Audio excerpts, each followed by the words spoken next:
Hello everybody, and welcome back to some more WARNO action with me and especially also with the lovely Chlorite once more, as we are here with a lot of Division 1 Damn it, games for Pontus, you. you're quiet again. Yeah, I am somewhat. But yeah, we're gonna have a lot of fun here, and Mix 90 here coming in on the right side, and Tanner on the left side coming in with some good stuff. So let's see how this all goes. Aufklärers and UHDs on the left side here for Tanner with a division that we haven't seen super much so far, but that Tanner quite likes, and that is 5th Panzer. Whilst what is bringing Mix 90 here bringing around? Mix 90 seems to be bringing out a pretty standard third opener with a helicopter.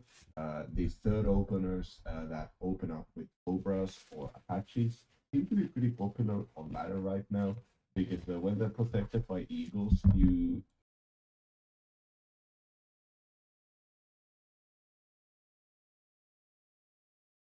signals a wish to play a reasonably defensive game. There is a reasonably defensive game. There doesn't seem to be anything that wacky coming out of Mix 90, which is probably a pretty decent counterweight to Puri Tanner, always trying out something new and interesting.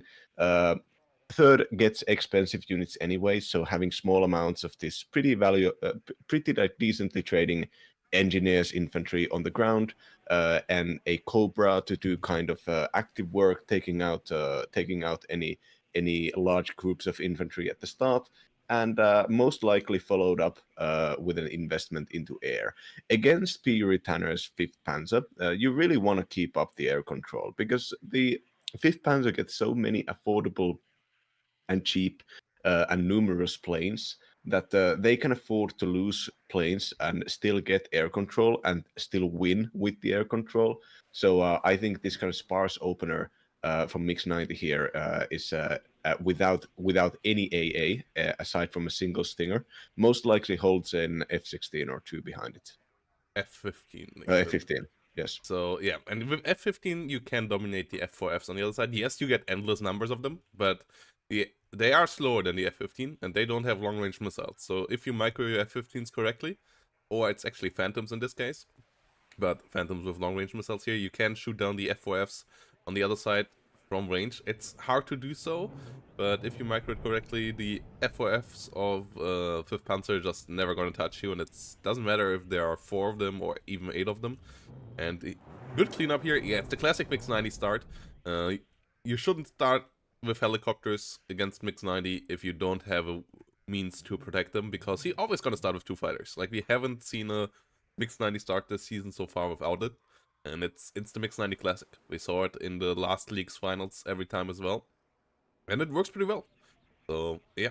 Props to Mix 90 here, killing up a couple of outplayers again. And Tanner here coming in with a lot of MGs. A lot of MG3s. Not a unit that we see that much usually, but Tanner has brought them around lately as well, and they were actually decently successful. So let's see what Tanner can do with them this time around, as they are pretty cheap and they are quite numerous as well.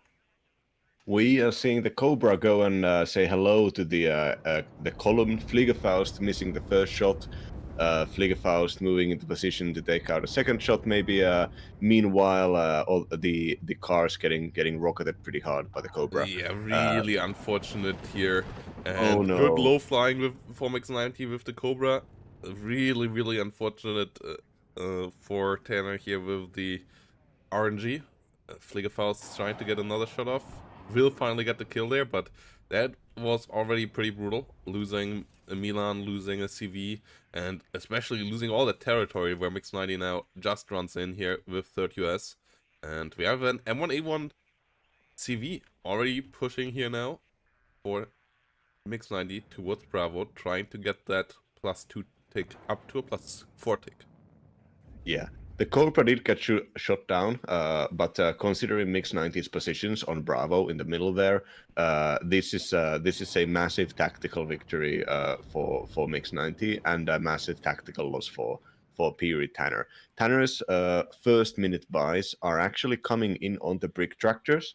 We have been talking about the shitboxes. We have been talking about this before. The worst unit in the game is currently transporting some Panzergrenadier Carl Gustavs, and personally, I do think that if Tanner wants to play this very defensive game, opening up with Milan ones, machine guns, and Siegerungs, you would think that the first minute reinforcements would like to be there in as fast as possible, but instead currently just donating some amount of time by bringing out his own troops in these slow track transports, followed up by two Roland 3s and a Lars 2 that is already aiming at a position at Bravo. Yeah, it's trying to get the engineers there in the buildings. Yeah, it's only one Lars though. It's MLRS, which at the moment are pretty strong, but it's the weakest out of them all because its fire rate is not amazing. But when it hits, it still does decent damage. Engineers pushed back, and it has a lot of ammo there to go by. So Mix 90 will still be under pressure. We have Martyrs coming up north. Both of these players here need a win in this series. Mix 90 already lost one game versus Pro Commie, and Tanner lost his game against Pro Commie as well, and only got a draw against Forward. So a win here is necessary in both games to get his chances, keep his chances alive of making it to the playoffs.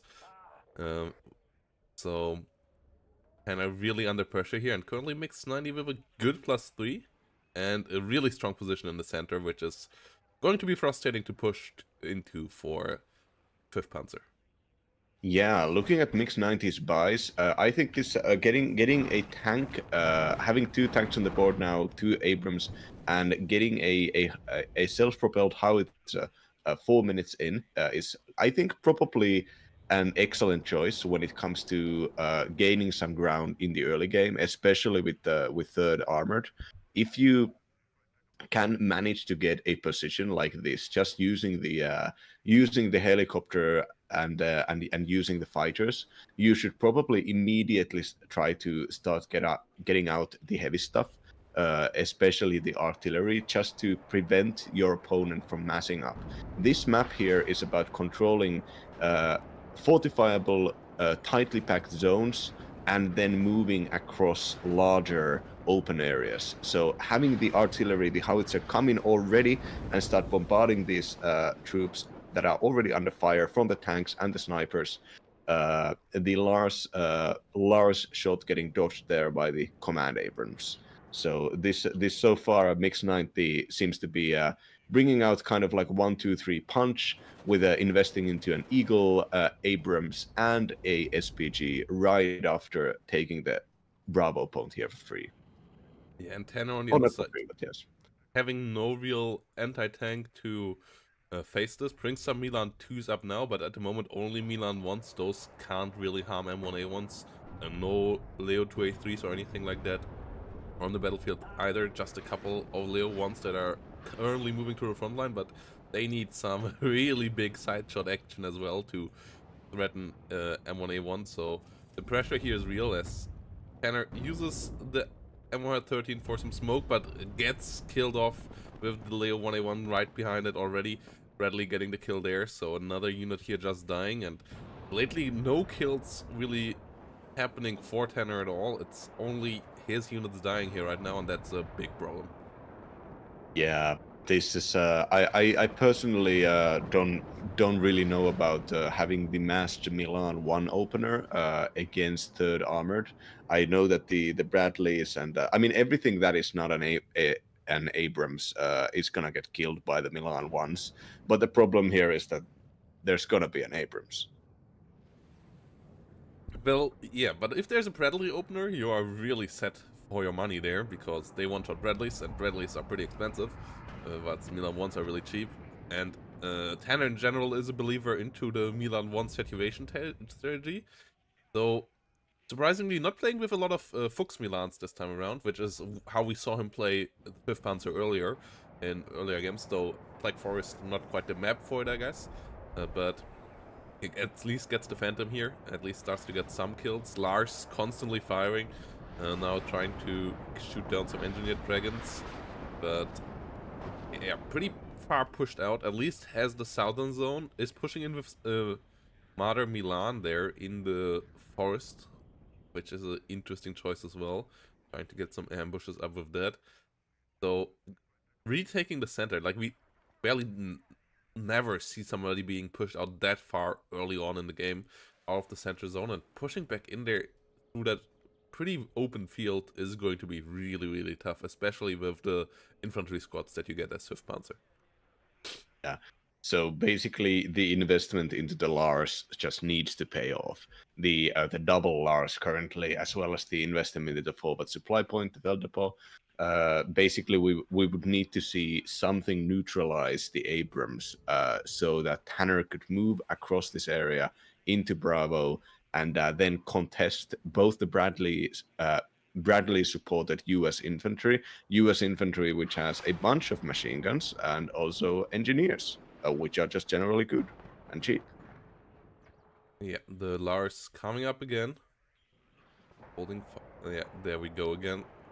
Lars really having a quick turnaround time, especially with a leader next to them. And they're trying to go for the engineers here now. Getting some kills. Fireteam Dragons pretty low, so they can be taken out quite quickly as well. They only have 5 hit points. They seem to make it out alive for now. And the other engineers so far pretty fortunate as well. Meanwhile, down south, Fireteam 84, Formix 90, trying to get into a position where they can ambush reinforcements of Tanners in the south. That could be pretty devastating. And yeah, still no real solution for the M1A1s here. We have one Leo 2A3 now on the battlefield. We have a Milan 2 at least. Interesting choice here with the BOs. Those can be nice, but we already have a good couple of Stingers and Chaparrals around on Mix 90 side, so it's not gonna be easy this time around. Ooh, artillery piece now for Tanner as well. So yeah, Tanner really going all out into the siege. Question is, does he have enough time in this game on Black Forest to really do that? Yeah. So if you look at the positioning of the Chaparral, it's pretty close when it comes to the front, but it actually it's safely behind the buildings. Behind the Chaparral, there is the quick fix helicopter, which both has ECM, so it can kind of safely sit around there, and also it will spot any helicopters that are coming towards. So the Chaparral can be microed to quickly fire a couple of shots at a helicopter, and then microed behind a building where it's reasonably safe. So I think this is the forward pushing of the AA here, just kind of most likely counters this investment into helicopters from Tanner. Yeah, Tanner counter bringing out battery here more now from tanks. Tanner, but a quick enough reaction here from Mix 90. The M109 will be stunned down for a while. But it's gonna be getting alive. The Larson not coming in quick enough here on the M109 to get the kill. So that's another time that the Lars just fire without achieving much, and that's something that Tanner can't afford really at this moment in time. Especially as another Fireteam 84 is aiming to try to get behind him and aiming to try to get an ambush. The Recon Alouette might be able to spot that. That would be really helpful, so that you can react there, but it doesn't look like Tanner can really push out of the box in the south, as there's a lot of Bradleys and fire teams around that now, and I don't really see him pushing through in the north anytime soon either, so a pretty tough spot still here for our player in blue. Yeah, Mix 90 is doing kind of the textbook of what you should do when you're in this kind of a defensive position, which is you you spread around your units so that you can apply pressure later. Having these two Bradleys and this bunch of infantry at the southern point at the sawmill, even if they don't need to attack, currently Mix 90 does have a +2, but if an enemy attack ever happens, a counterattack can be coordinated towards Charlie, and this requires both Tanner's attention as well as Tanner's reinforcement points. Yes, M19 also now stunning down the Leo 2A3 and damaging it quite a bit in the north, so that will slow down any action that Tanner has planned with this unit as well. The Rolands are not quite getting onto the F4F. We have the Fire Team 84 here, just being spotted in time by Tanner, not losing the Leo 2A3 to it. Only a frontal hit there from the Fire Team, so the Leo now trying to hunt it down in the forest. That's a bit of a risky maneuver, getting stunned down there. But the Fire Team now out of ammo, so the Leo 1A1s actually can just drive up to it and shoot it down. And that's at least one possible brutal stepping stone that could have gotten a couple of really brutal side shots eliminated there. Just the Leo 2A3 needs to be fully up repaired, and that could take a while as well. Chaparral gets taken out in the middle, that's really helpful. Stinger might die as well. Lars here constantly firing. How far down is the FSP in supply? It's still at 12,000, so still a lot of rounds left for these Lars. And yeah, Tanner down onto an 11-minute timer though. And we have at the same time now a push of Mix 90 in the south. If the south falls, the timer is going to be really, really brutal here. Yeah, the after 10 minutes of driving around, the Mix 90's SPG is actually losing fuel up north. It's been dodging for 10 minutes straight. Ooh, yeah, it's down to 57, but you might want to reload your howitzer at some point anyway, so a supply truck should start to come around for that eventually. We're gonna see if that is going to be the case. For all the Milan ones, not a single one of them is currently at the sawmill, and so the Bradleys are just getting free positions. The Bradleys are getting way closer than you're supposed to allow them to do here. Yeah, we have few AT weapons, a couple of Panzer Grenadiers with the Panzerfaust 44 and one with a Carl Gustav. Both weapons not quite able to one-shot the Bradleys. So Bradleys will be able to maneuver around that. We have a couple of BOs now coming in for the south as well, but there is a Stinger team there too. It's pretty heavily pressed out, so it might not hit immediately, but it for sure can help. The F4F rocket is a good idea here, coming in against the Fire Team, taking that out immediately, but being pushed back by the Stinger team now as well.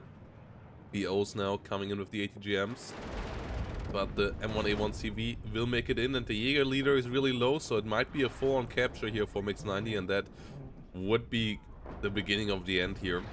6-minute 40 already on the +3, and it will go even lower than that in a second. That means Tanner needs to push in the north, and I don't see that happening. Like, he has a decent amount of forces here now, but the entrenchment here is too good for Mix 90. The rocket artillery desperately tries to do some damage, but I just don't see it happening. Yeah, one of the cannons is getting taken out by counter battery from one of Tanner's cannons, and Tanner's infantry that has moved over and is doing mass infantry charges in the open currently are attacking such a wide front line. The M1s up top, M1s down south, and engineers all around in the middle. Engineers Dragon taking out lighter vehicles, suppressing heavier vehicles. The damage here is just there is no amount of West German meat that can overpower this kind of a position.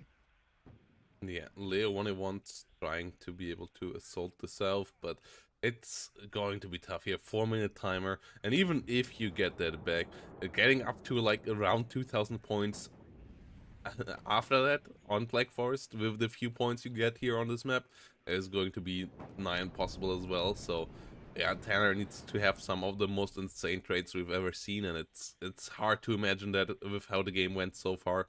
It just feels like Tanner went in with the wrong strategy for the map here.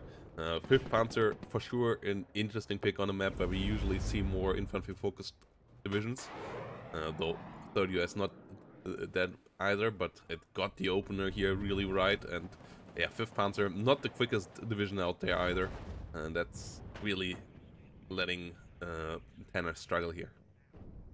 Yeah, the kind of Black Forest tends to lead into longer games. That's the reason why a lot of people don't like it. It has less points. It's more defensive. So when you get Black Forest and you're playing an armored division, you probably won't get rushed at the start because the map just won't allow that in the same way that like a death row allows.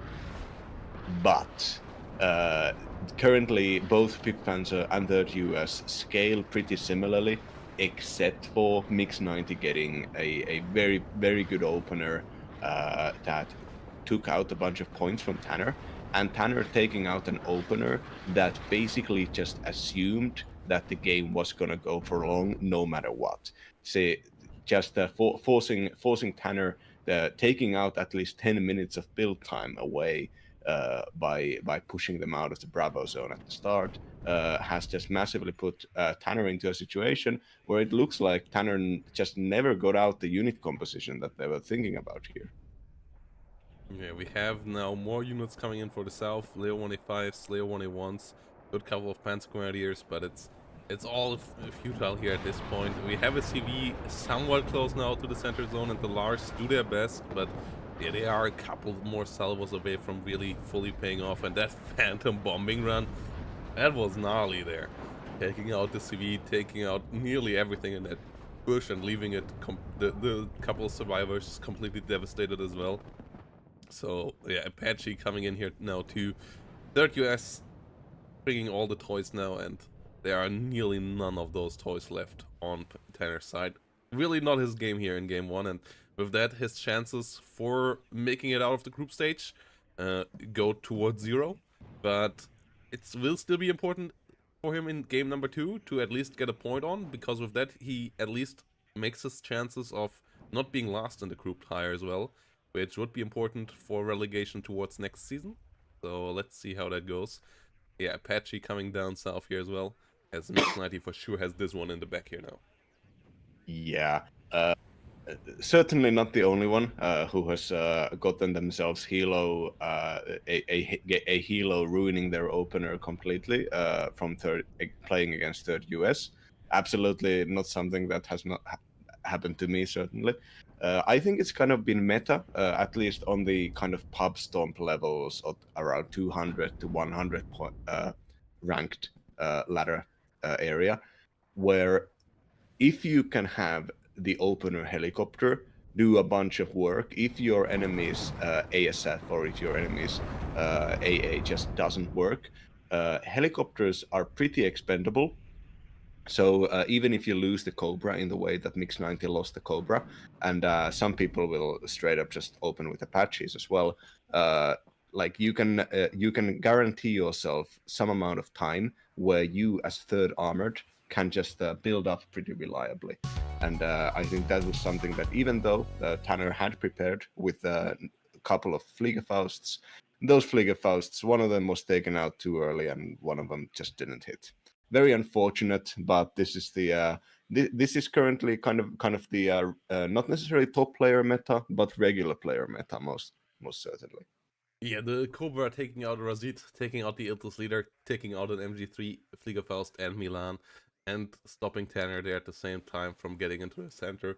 A pretty painful kill list there, really making it uh, tough from Tanner for the get-go, especially with the FSP, with the field supply point there, being invested in from the get-go as well. So Tanner couldn't hold the center, and if you can't at least contest that Bravo point, you're gonna be in the tough spot here on Black Forest no matter what, and that's exactly what happened. So Tanner on the brink of elimination in the group, has to really get that next game going to have a chance of not being last in the group. So let's see how that goes. We're gonna go into a short break, guys, and then we're gonna be back as Mix 90 needs that win as well to really get good chances of making it out of the group stage, which, as the finalist of last season, would be the bare minimum I think he should aim for. So let's see how we will get into there.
So here we return. Game number 2. Mix 90 now really can make a big step towards group stage, and Tanner needs to make a big step towards remaining in Division 1 for next season.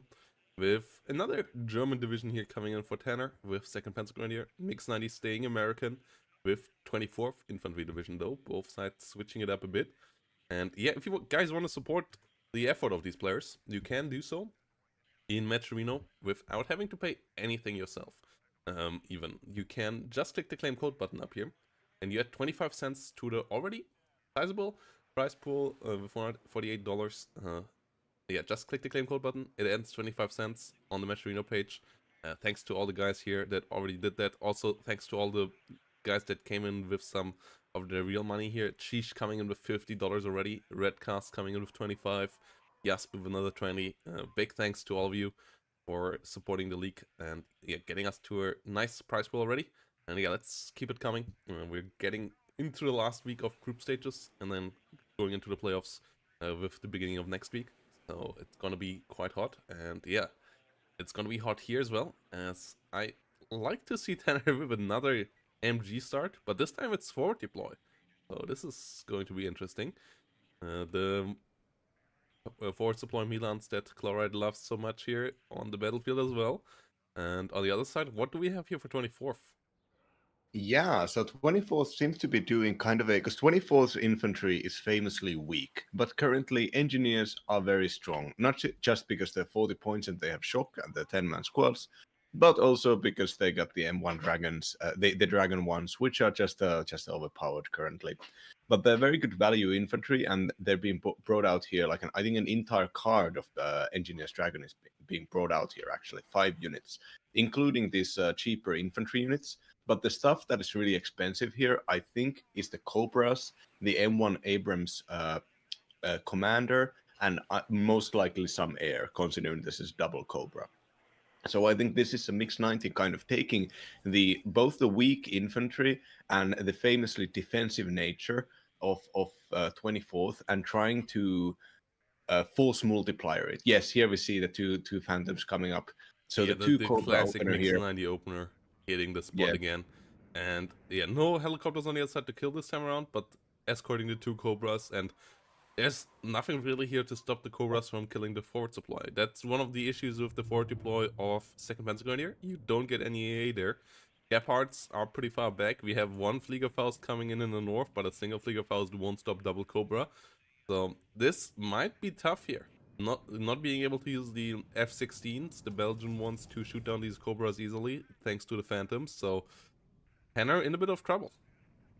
yeah. This is just like if these Cobras can get some free kills here, that will massively compensate 24th in taking positions that they can easily defend for the rest of the game.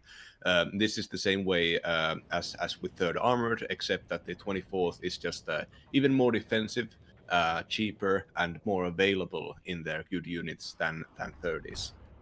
We have Fliegerfaust getting hit on one of the Cobras. Cobras getting in range of an MG3 here. Can the Fliegerfaust come around again? It's 0 veterancy Fliegerfaust, so their reload time and aim bonus is pretty low. Got close enough to the Cobra now though to get the kill on one of them. Aiming for the second one. So far the Cobras didn't pay off in kills yet, but they paid off most likely already in area they took. Yeah, all of this infantry from Mix 90 just getting right-clicked right at the positions. Like his right-clicking guys to walk at Papa. Like this is how much free real estate is. Yeah, that's why I take my Fliegerfaust of 1-star veterancy. This one here now actually gained it from killing the Cobra. The first level of veterancy got gained that way, and the Cobra now is routed. Fliegerfaust is out of ammo though. So the Leo is trying to kill the Cobra here now with its MG3, getting actually pretty close there. F-16s flying away. One of them getting gunned down though. The Eyehawk not in a good spot to shoot here right now. Too deep in the forest, and the second F-16 gets hunted down as well. The F-16 showing rear there to the Phantoms the whole time. So a terrible misplay there in the sky for our player on the left side as well, especially considering that we still have the Strike Eagles to come around on the right side as well. Eyehawk here in the terrible spot as well. That was not the opener that Tanner hoped for here in game 2. Yeah, and Tanner's reinforcements that are here are consisting of the machine guns. So even if these machine guns get into good positions here, and even if these machine guns can start spraying down some of the engineers of Mix 90 at long range, the machine guns cannot attack. They don't have the capacity, and we're seeing on the right, we're seeing the Fallschirm SMGs, the Fallschirm MGs on Foxtrot. So even though Yuri Tanner currently has a lot of different units on the right side here. None of these really can attack anywhere. They are condemned to stay at the point and defend the point, no matter what the tactical situation is. And Yeah. I think that is the Tanner's tactic. Obviously, is about using these most efficient and cheapest defensive units, and then save the funds for the tactic, the big strategy, the big idea that's going around here. But when you have Mix 90 doing like pretty powerful like ranked ladder 2 Cobra 2 plane openers against you, that's really difficult to like if your units don't perform, that's pretty difficult. Tanner had bought like numerous Gepards and an Eyehawk, but even then none of the Gepards were in the right place at the right time to stop this attack that is currently happening. And we have now his F-15 Strike Eagle around. The Eyehawk still in a bad spot, not even unloaded anymore. So the Strike Eagle just gets through as well, and that's starting to be the pain here. And that's really the issue with German divisions. Their AA is not super reliable, the West German divisions that is. The Eyehawk here at least helping out somewhat, but you have to have them in the right spot. And yeah, Gepards are relatively slow. Once they get in range against helicopters, they are pretty good. Fliegerfaust's just not a great manpad at all. As we saw earlier there, I like to bring them at least up-vetted when I use them, so that they have that 5% extra accuracy and that good bit better reload time. But yeah, Tanner here relying on pure mass, but that's not gonna help you against Strike Eagles, because they don't even get a shot off there. And we have a +4 tick here now for Mix 90 coming all the way to Papa, and yeah, as you said, no aggressive units here on the battlefield at all. Tanner playing a really weird defensive strategy. It's not the way I like him. I like to see him play 5th and 2nd. I really enjoyed his Fuchs Milan playstyle, but Tanner sometimes a bit trying to be a bit too clever for his own good in these games. And that's, I feel, what we're seeing here, trying to be a bit too off the meta. And yeah, it's just, there is a reason why the meta exists, and this is going quite well over here, I would say.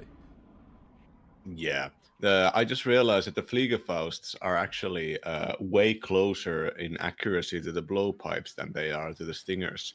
There are less than 20 points of accuracy from the Stingers, but they're at only 10 points more than the blowpipes. Yeah, the red eyes are not great AA. Yeah. So those who don't know, the blowpipe is the greatest British military invention since the longbow, and even then there was a Welsh invention, but let's not talk about it. So the blowpipe is a joystick-controlled manpads. It is an anti-air missile without lock-on. It has a real-life accuracy of less than 1%. But in this game, it is patently overpowered with a 25% accuracy chance. Yeah, the blowpipe, the big, most cleverest military diversion that the British ever did, providing them to the Argentinians as well, allowing their own air force to control the Falklands by having the enemy with useless AA, by selling them their own useless AA. Did you know that they actually shot down a plane with blowpipes during the Falklands War? The plane was low flying and slow and not maneuvering, and they managed to, after numerous attempts, shoot it down. Did they shoot down a plane? I thought that they shot a boat with it. I have to read up on my They, blowpipe they, knowledge again. I believe the blowpipe has been used to shoot down a low flying aircraft and a stationary helicopter. Okay, I will have to read up on it again. I just remember that they hit a boat with it as well. Oh, I'm sure. I think that's probably the way more practical solution is to like knowing the way that like warfare happens. In reality, they would probably be used against infantry units. Yeah, we see now an M109 trying to shoot the Eyehawk. At least Tanner has that loaded back in here. +2 situation for Mix90. Still in Bravo here, still here in the rear, and the Fallschirmjäger under attack by the Eagle. Eagle coming in for the Leo 2A3 leader as well, and the Eyehawks not on target so far. Can that last final missile finish the job at least? Okay, yeah, F-15 down. Okay, that's important. Every Strike Eagle you take down, you are even somewhat finding a leader for it, because that's just such a dangerous tool in the enemy's hands. So shooting that down, pretty important there. We see the third Eyehawk now being brought in by Tanner as well. And if you can get into a big Leo plop, I think you can do something here against 24th, but 24th gets a lot of cheap Bradleys as well if Mix90 wants to. Has the Fireteam Dragons here, and the Engineered Dragons on the battlefield as well. So a lot of annoying forces, and is about to kill off the leader here of Tanner again. Tanner not able to protect that Fallschirmjäger leader efficiently right now. We see some Milan once more flying. Ooh, they could get a side shot there. No, a quick reaction from Mix90 showing frontal armor. And we have so many defensive units here on Tanner's side, but they're just sitting so far off the middle of the map. And it's a bit sad for sure that these games went the way they did in the early game. I would have liked to see what Tanner does if this goes right, but I think Mix90 really shows why you shouldn't play this kind of style every time that Tanner plays here right now with these 2nd and 5th Panzer. Yeah, it's the helicopter force multiplier. Even divisions with pretty weak early games and pretty weak infantry tabs can compensate by having well controlled and smartly used helicopters out there. And we're seeing just like to point out about Mix90. Mix90 has 2 Stingers very close, pushed up very far, and had those before the second Abrams came in. And there is also a Chaparral right behind the 2 Abramses here. And if you are a casual player and you're wondering, why do all of my tanks always end up getting countered? Why do all of my why do the enemy helicopters always hit? That is because you do not have the Stingers and the Chaparral kind of creating this defensive perimeter all around the Abrams. And there are also recon units, the sniper and the recon car and the scouts. 3 recon units right in front of the Abrams, and then you even have these close defense Dragon units, so that any kind of a rush driving out, maybe Leopard 1s close by, would get shot not just by the Abrams but by the lighter ATGMs here. So this is just a textbook usage of heavy tanks and ATGMs and all of these good units. This is the way you would want to position them. You go and you peek out something with your tank after your recon has spotted it. You don't keep them too stationary, because as we see here, the large shots can take out your Abrams, and you surround them with AA. So the PA-1 helicopters have to sit back without actually achieving anything. Yeah, this is triple just Lars here. So Tanner really going all out for artillery again. We also see the classic good Tanner micro on the Eyehawks here, instantly moving them after they got spotted by shooting. So not allowing the M109s here to get any kills onto them either. But yeah, it's a bit late here for that maybe. As we have an M1IP still in the front line. It's still a +2 here. The Fallschirmjäger Führer once more under fire. And this time it might go down. The Leos trying to come around to save it, but it's going to be too late. And that's going to be a +4 here once more. And that's going to be a 7-minute timer only for Tanner. Tornado coming in, but the Chaparrals are too numerous already here up on the front. And it's just not working out, that playstyle here. And what I would have liked maybe even for Tanner, or like that's maybe a tip for future opponents of Mix90, he always opens with those 2 fighters. So why not open with 3 fighters against that? And just shut down that big investment in this guy, whilst like, yeah, having air control then as well, because he always wants to use that air control as well. So if you take that away from him as well, and then you catch his, for example, double Cobra opener there, that would have been devastating. But Tanner just too focused on his own game here, and I think that's what Team in Place did so well in the finals against Mix 90, just shooting down Mix 90's plays, and Tanner didn't really try to disrupt this here at all. And then if Mix 90 is on the top of his game, that's how he got into the finals last season. He is just so good once he is in his own playstyle. Yeah, but if we're thinking about it from Tanner's perspective, Mix 90 has both the Phantom 2s and Eagles. Like these are very good air supremacy fighters. And second fighters, the Tornadoes and the Belgian F-16s, are pretty alright. But would you really open up more than 500 points in the 2 Tornadoes to go and fight against the Phantoms? And after 1 minute, immediately after you have maybe taken out 1 or 2 Phantoms, have an Eagle come out at 1,400 speed and just ruin whatever you have up there. So, like, even I think that's probably why Tanner concentrated on buying like the numerous Gepards and the Eyehawk right at the start. It was just that the positioning of the Gepards was completely faulty to protect the point where Mix 90 pushed with the helicopters. Well, Gepards just can't protect you there, though. They're also too slow to do it. Like, even if they would have been in the right point, they would have come in too late. That's the issue there.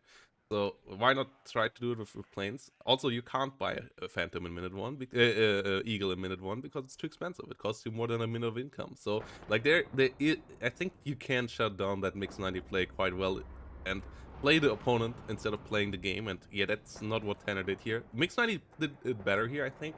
Like, those helicopters were directly anti-Tanner's division, at least. Not directly an anti-Tanner play, but a good play against the German divisions. And that's how he got to that +4 lead, whilst Tanner here just trying to play the strategy that he came up with that worked out nicely in the ladder, and that sounds cool and looks cool, but I don't think it's the right matchup here to test that out. And yeah, the +4 here once more shows that quite nicely.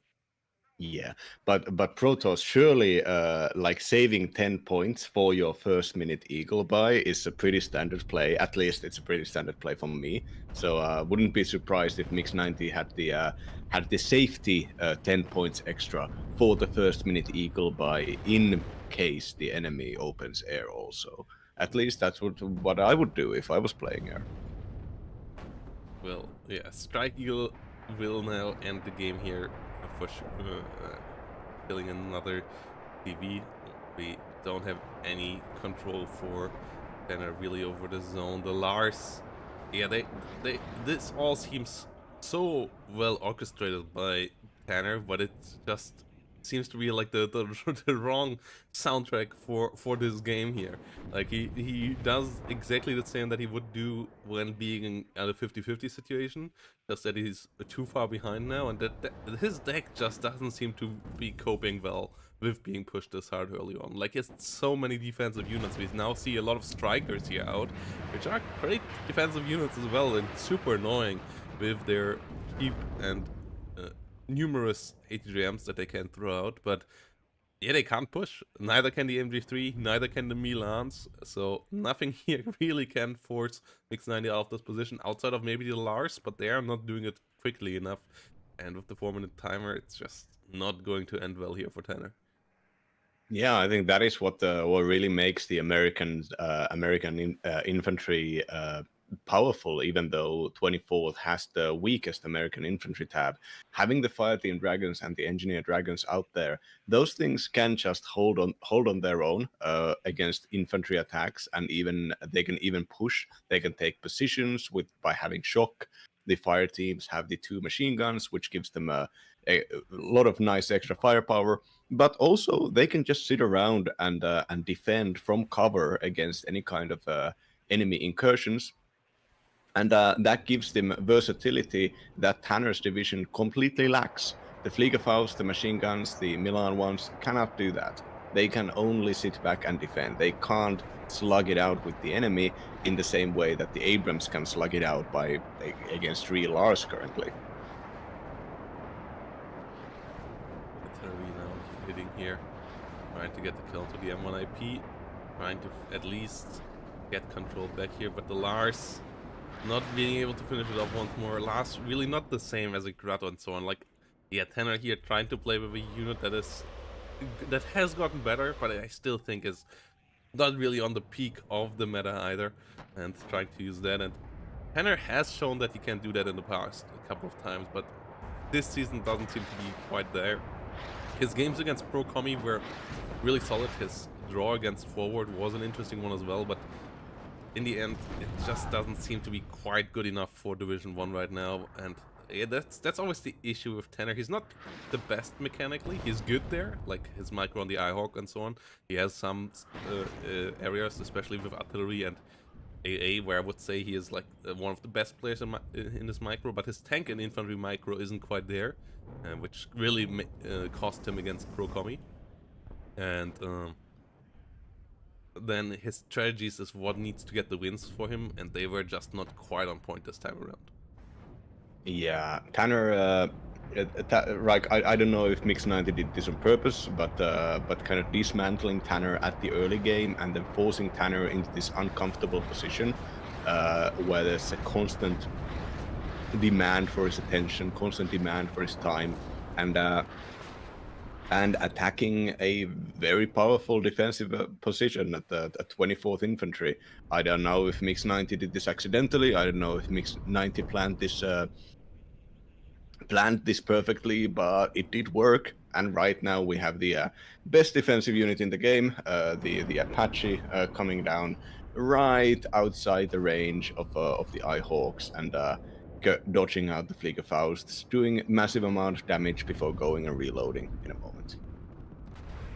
Starting to use up all its Hellfires here as well, getting a good couple of Leo kills, Fliegerfausts against the 20 ECM, even lower than their already baseline terrible accuracy, and the Jaegers here getting killed off in the open. Artillery on the play on the side of Mix90 pretty solid as well. So the artillery advantage that the Tanner wanted to have wasn't even that big, and that was the only advantage he had in this game. And yeah, the Apache now getting shredded here by Gepards and Fliegerfausts, getting stunned down quite quickly, but we have Itos coming in, killing off the Gepard as well, so even that trade, not amazing for Tanner. It was a good trade, but not amazing, and he needed amazing trades here for the last couple of minutes already. We are down to 46 seconds, and yeah, this is going to be a 2-0 victory for Mix90, making his chances of making it to the playoffs a good bit better. Just needs a win against Ford in the final game and hope that Forward doesn't win against Pro Commie to make it out of the group stage.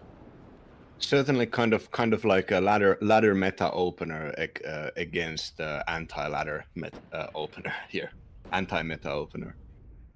Yeah, really solid play from Mix90, bringing in all the supply here now, but it's Tanner actually even getting a stop on the pick here for a second, getting a CV in last second. So the game is not quite finished, but we still have air. We still have that CV close by. 50 points needed. Yeah, there's so there are Belgian recon squad, the Belgian Éclaireurs, and the problem with those are that they are only brought in by the CBRT Spartan, which is a good optics recon vehicle with a light machine gun or medium machine gun and a road speed of 79. So for this price, like very slow recon vehicle. To bring out a pretty good recon squad. They do have the laws, which are better than all the infantry recon that doesn't have AT weapons. But bringing them out in the Spartans is just... the Spartan does have mediocre stealth, but I just see that it's just a waste. Like the Éclaireurs would be a very good squad if they could be brought out in jeeps. Also, the FN FNC is marked up in the info card wrongly. It is not a 7.62 weapon; it's a 5.56 weapon. But it's the stats are right. There is a misprint there. Jaeger pushing forward. M1 IP trying to come in to really finish the job now. We saw another Leo dying here. Ito doing its best. And it's Mix 90 trying to get into the point one more time, and he has 5 Abrams here, 2 of them leaders to do the job. On the other side, we have by now at least 4 Leos. So, yeah, is Tanner actually stabilizing here? I doubt it, but it might be the beginning of something here, as he has the Lars still aiming up, but he's actually already starting to run low on ammunition on that felt depot, the fourth supply point here, as he's down to 3,000 only. Now firing onto the smoke already. That's too early. The Lars not hitting anything, showing that Tanner just doesn't really have the greatest recon around here on the battlefield right now. Seed plane coming in once more, surviving once more, but doesn't get a kill here. Good iHog micro this time around by Tanner. But yeah, Tanner coming in too early with the artillery. M1IP now can come in, driving towards the smoke. And the Ito here doing a fantastic job, shooting enemy strikers, shooting enemy Leos. And again, and the Strike Eagle coming in for the CV tank gets the kill, and that's GG. The tank is down, 30-second timer anyways, so no CV can get here in time again to replace it, and it will even be a full capture. Then it's a 10-second timer here only, and Mix 90 will win game number 2 as well. Yeah, a little mention that the ATGM helicopters, the PA-1s, all of them have only fired a single missile, and the southern PA-1s just both shot a single missile against a truck, a supply truck. So the helicopters losing one of them, and the rest of them just never getting close enough to get shots off. Yeah, and GG in the end here. Mix 90 taking a 2-0 victory. Tanner has to go back to the workshop, trying to find some new strategies for next season. In next season will be most likely in Division 2. If Forward loses all his games as well, then they would be drawn with only 1 point each. So at that point, we would have to maybe even get a tiebreaker match there. But yeah, Forward still has 4 games ahead of him. Only needs 1 win there. And yeah, so the chances for Tanner here relatively slim. And yeah, Strike Eagle here coming around nicely. Mix 90 with a classic Mix 90 kind of game. And Tanner not able to stop it twice in a row. As yeah, the 5th and 2nd Panzer Grenadier play here with the Lars, just not the right for the matchup. Mix 90 Yeah. always going to be aggressive into your face, and investing so much into units that don't hold the line well, and then also losing the opener and not being able to pivot against that is really tough. Yeah, and for any casual players watching and wanting any lessons, see how fast Mix 90 gave a command to all of his infantry units to walk forward and take those 3 positions. Even telling them to walk to the next zone. That is exactly what you should do after something like the helo attack happens. After you just get a bunch of free kills, just right click your guys and take the positions. Don't allow 2 minutes to pass. Don't wait for reinforcements, because that would have been the time when Tanner could have maybe fortified the area, could have maybe gotten in a close range infantry fight going on in which he could outtrade Mix 90. No, Mix 90 realized my best chance is defending on long range. So immediately after the helicopters paid for themselves, the Mix 90 built himself a defense on long range. Yeah, and that got him the W here. And yeah, that means we will move on to another game, guys. And it's gonna be more top level Division 1 matches here coming up. So don't run away, guys. Quick break, and then we're gonna be here with another Division 1 match for you. So see you all in a second. Are we doing that?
Hello, everybody. We are coming here on Division 1 game of Dark Neutron against Bottom Feeder, 2nd Panzer Grenadier, once again getting played at the top levels versus the 5E, the 5th Division Blinde. Cinquema or something like that. I don't speak French, but looking at this this matchup here, we're seeing the mechanized heavy forward deployment Germans going against the infantry heavy tank French, and bottom feeder, of course, known as a very aggressive player who often plays kind of spammy decks such as TKS with strong air and strong openers, strong infantry openers.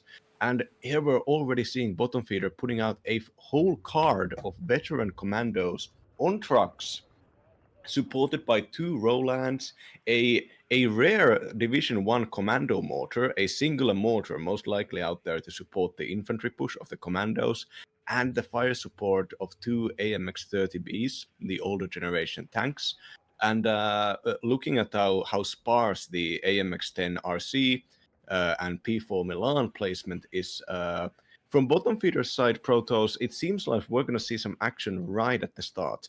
I would bet that the mortar there, the VAB mortar, is most likely to block out these kind of tight sight lines around the middle area, especially next to the railway kind of land bridge here. The what would you call this? What would you call this? This kind of railway hill in and in that area, having the mortar help out the commandos to get into certain positions. Commandos can 1v1 FS Jaegers pretty easy, I think. Well, in Germany it's called Bahndamm, and in English I would say railroad embankment. An embankment, yes. Yeah, that we have over here where the train is going above, and yeah, that really blocks the line of sight nicely between those two maps. And yeah, it's going to be a pretty aggressive starter here for bottom feeder. And on the left side, we have a so far relatively standard opener from Dark Neutron with 4 second Panzer Grenadier. We see a decent amount of forward deploy, Milan 2s, some Fallschirmjägers, some Luxes around on the flanks to potentially be annoying. Yeah, like one of the Luxes already being sent, really using the size of Hesse here, going right on the edge of the map. The second one in the north already sets up to do the same. And then we have 2 leaders actually, a Leo 2A3 leader for the open, iHawk being called in now, and a Gepard. Yeah. That's interesting. I'm surprised that Missed by? didn't go into the deployment. Maybe he considered buying some planes, some fighters, but like, why keep the points open? I think that must have been a case of sound cheating, maybe, if that is allowed. Like going and listening, seeing that there is there are no helicopters, no massed heli coming up, and saving more than 200 points, 250 points. Dark Neutron saving them and now spending them, not hearing the helis. Yeah, bringing in the Leo 1A1, MX 10 Arcido, finding a Fallschirmjäger leader already. And in this Group D match, it's the first for Dark Neutron. Bottom feeder already played a game against Vertex, losing there, so is under pressure here to get some points onto the scoreboard against Dark Neutron. And yeah, we can see the mortar is aiming and firing now. The rare infantry blob tactics coming out here in the middle.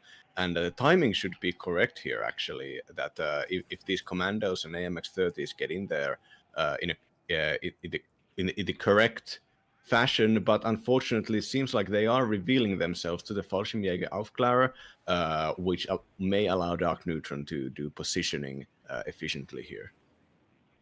Yeah, smoke coming in, the commandos now on the way, AMX-30s already around. We have an Alouette coming in as well. There is the Gepard though coming around in the rear. Outside of that, not super much AA on the battlefield yet. Dark Neutron for at the moment the one on the +2 thanks to the double CV opener. Else we only have one of them around for bottom feeder here, currently driving around trying to capture points. We see more Jägers of Panzerfaust coming up. And yeah, the commandos here now driving in. Fallschirmjäger Führer not quite in position to kill them off with the Panzerfaust 3. Getting a kill on one of them would have been quite nice, as the commandos with their special forces trait are really, really strong infantry, and pretty expensive infantry at that as well. So killing them off in transport would have been big, but that doesn't happen. So they can push forward now, and the Fallschirmjäger is gonna be outnumbered and outgunned here. Milan 2 already disengaging, so that allows the AMX-30 potentially to come in to the play as well. And it's going to be a tough ask here for Dark Newton to stop that infantry push here. Yeah, the infantry needs to micro away from the Leopard 2 because nothing here on bottom feeder's side can challenge the Leopard 2 directly. Not even possible to send a P4 Milan to flank. But as long as these, and of course, these AMX-30Bs do not have the standard kinetic rounds, so they are very ineffective against the heavier tanks. So the AMX-30s are very much just about the autocannons. A method Oh, of taking out two of the commandos there, but still only thing infantry-wise standing in front of the French charge is 4 Fallschirmjägers, followed up by a couple of Jaeger squads. But if AMX-30B2s, the heavier French tanks are coming, or the better armored French tanks are coming in to reinforce. And on this kind of close range, where you see these commandos holding these tree lines, if the French tanks can fight in this area, not just supported by the very good 750 meter accurate LRAC rocket launchers, the AT launchers, but also the Gazelle HOTS. I think this might be an engagement that is pretty good for bottom feeder, unless now the Leopard 2 does the Leopard 2 yes, the Leopard 2 does take a long range engagement, damaging the AMX-30. That is exactly what the French do not want. The French want to be on touching distance when their tanks see each other. the Gepards here now try to rotate around, trying to get on top of the Gazelle HOTS, because those are super scary here right now. The reservists and commandos still pushing through. I think the Mehrzweckwaffe suicide run was worth it. It wasn't worth it point-wise, because 2 commandos cheaper than the Mehrzweckwaffe, but if he wouldn't have stopped those commandos, he would have already lost way more of the town here early on. This way now the Gepard can come around, killing off 1 Gazelle HOT already, and helping out against the reservists, and we still have 4 Leos on the battlefield, 1 2A3 and 3 Leo 1A1s.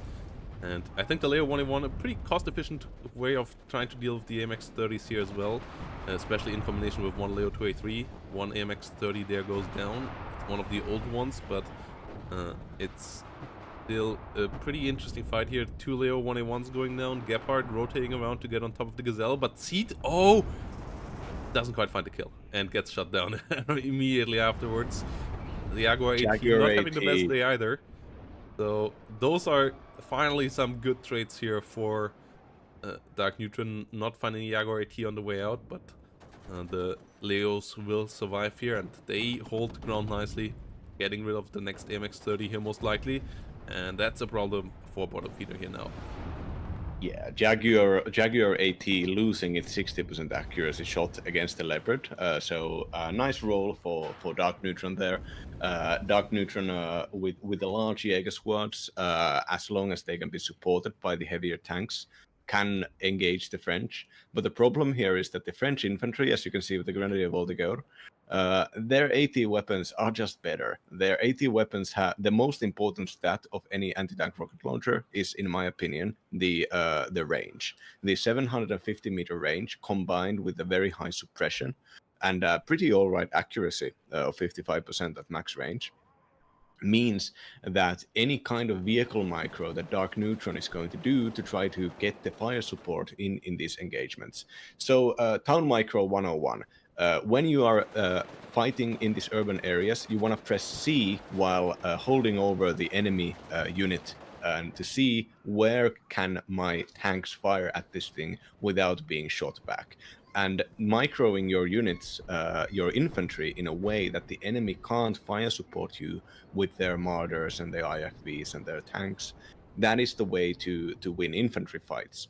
And if you micro well enough as bottom feeder, Dark Neutron is going to have to start sending their tanks further forward, in which they can be trapped by the very accurate high-range French AT weapons. I like the Jaeger squads here though for Dark Neutron, as yes, the AT weapons of the French are good, but they also pay extra on all of these, leaving them with less cost-efficient infantry on infantry action.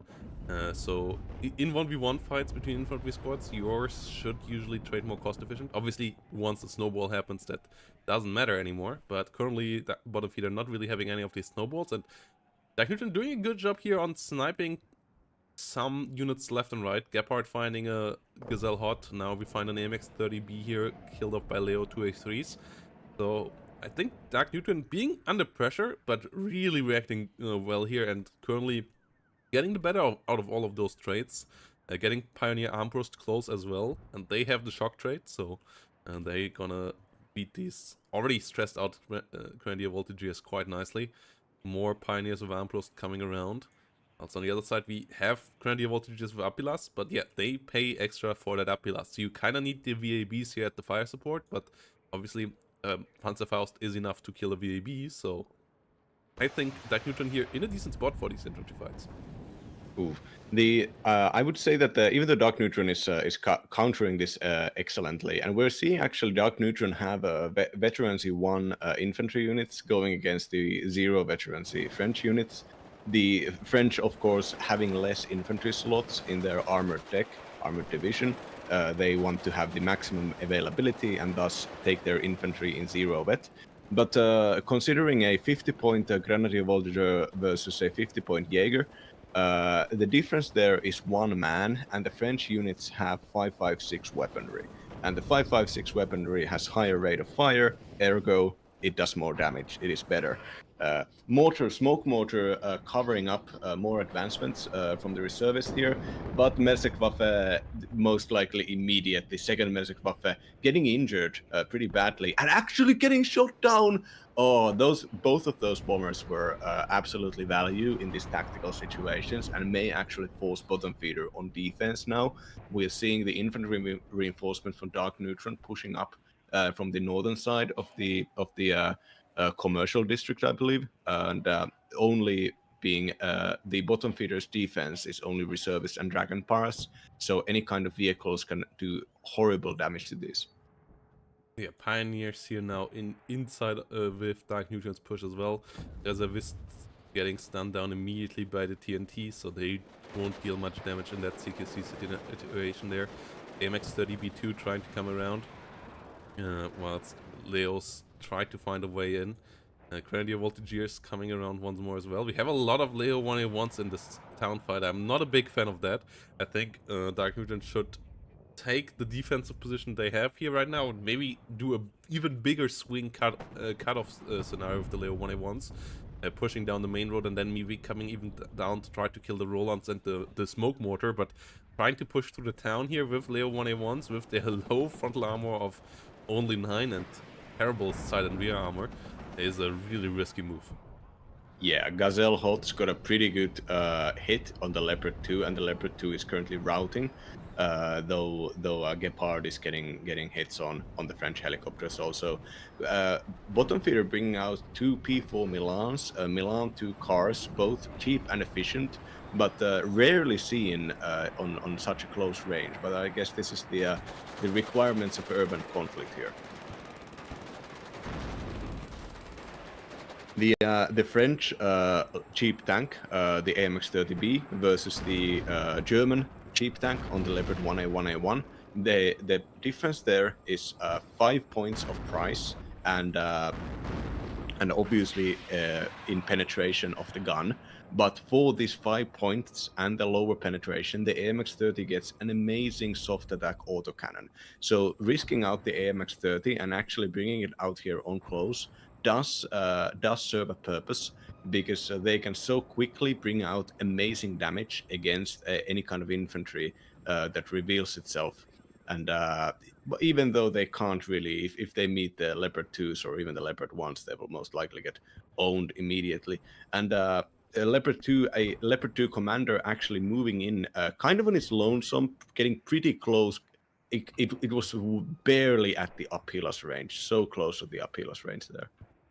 Yeah, really not liking Daknewton being around here. Also, sorry, had to go for the doorbell there quite quickly because I got just some deliveries here for my roommate. Yeah, Hot 2 shocking in the south.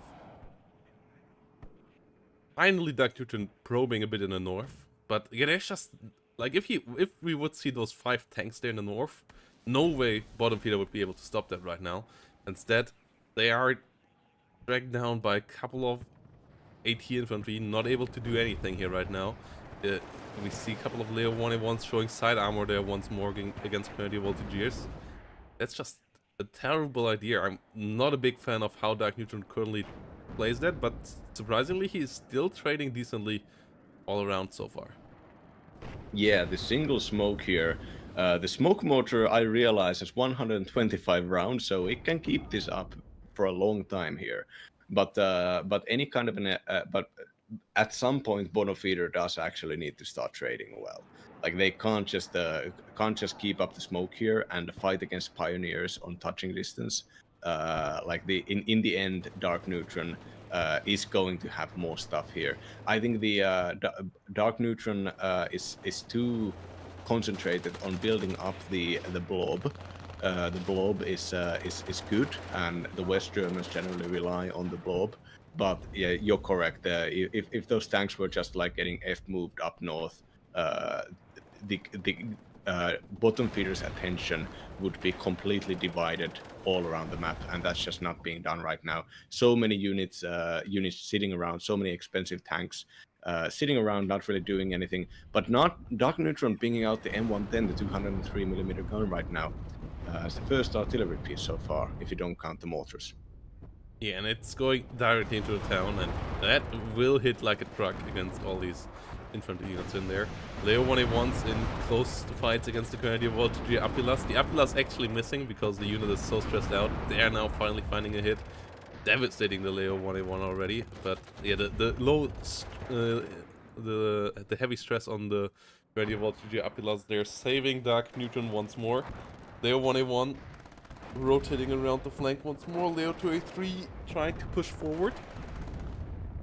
And that was the luckiest Leo ever. There was 3 Apilas infantry, like almost at like touching distance. Only the smokes saved the leopard there. Yeah, another Leo 2A3 here now rotating around, trying to get onto the AMX-30. The Leo 1A1 doing it with the side shot. This is such risky play here from Dark Neutron.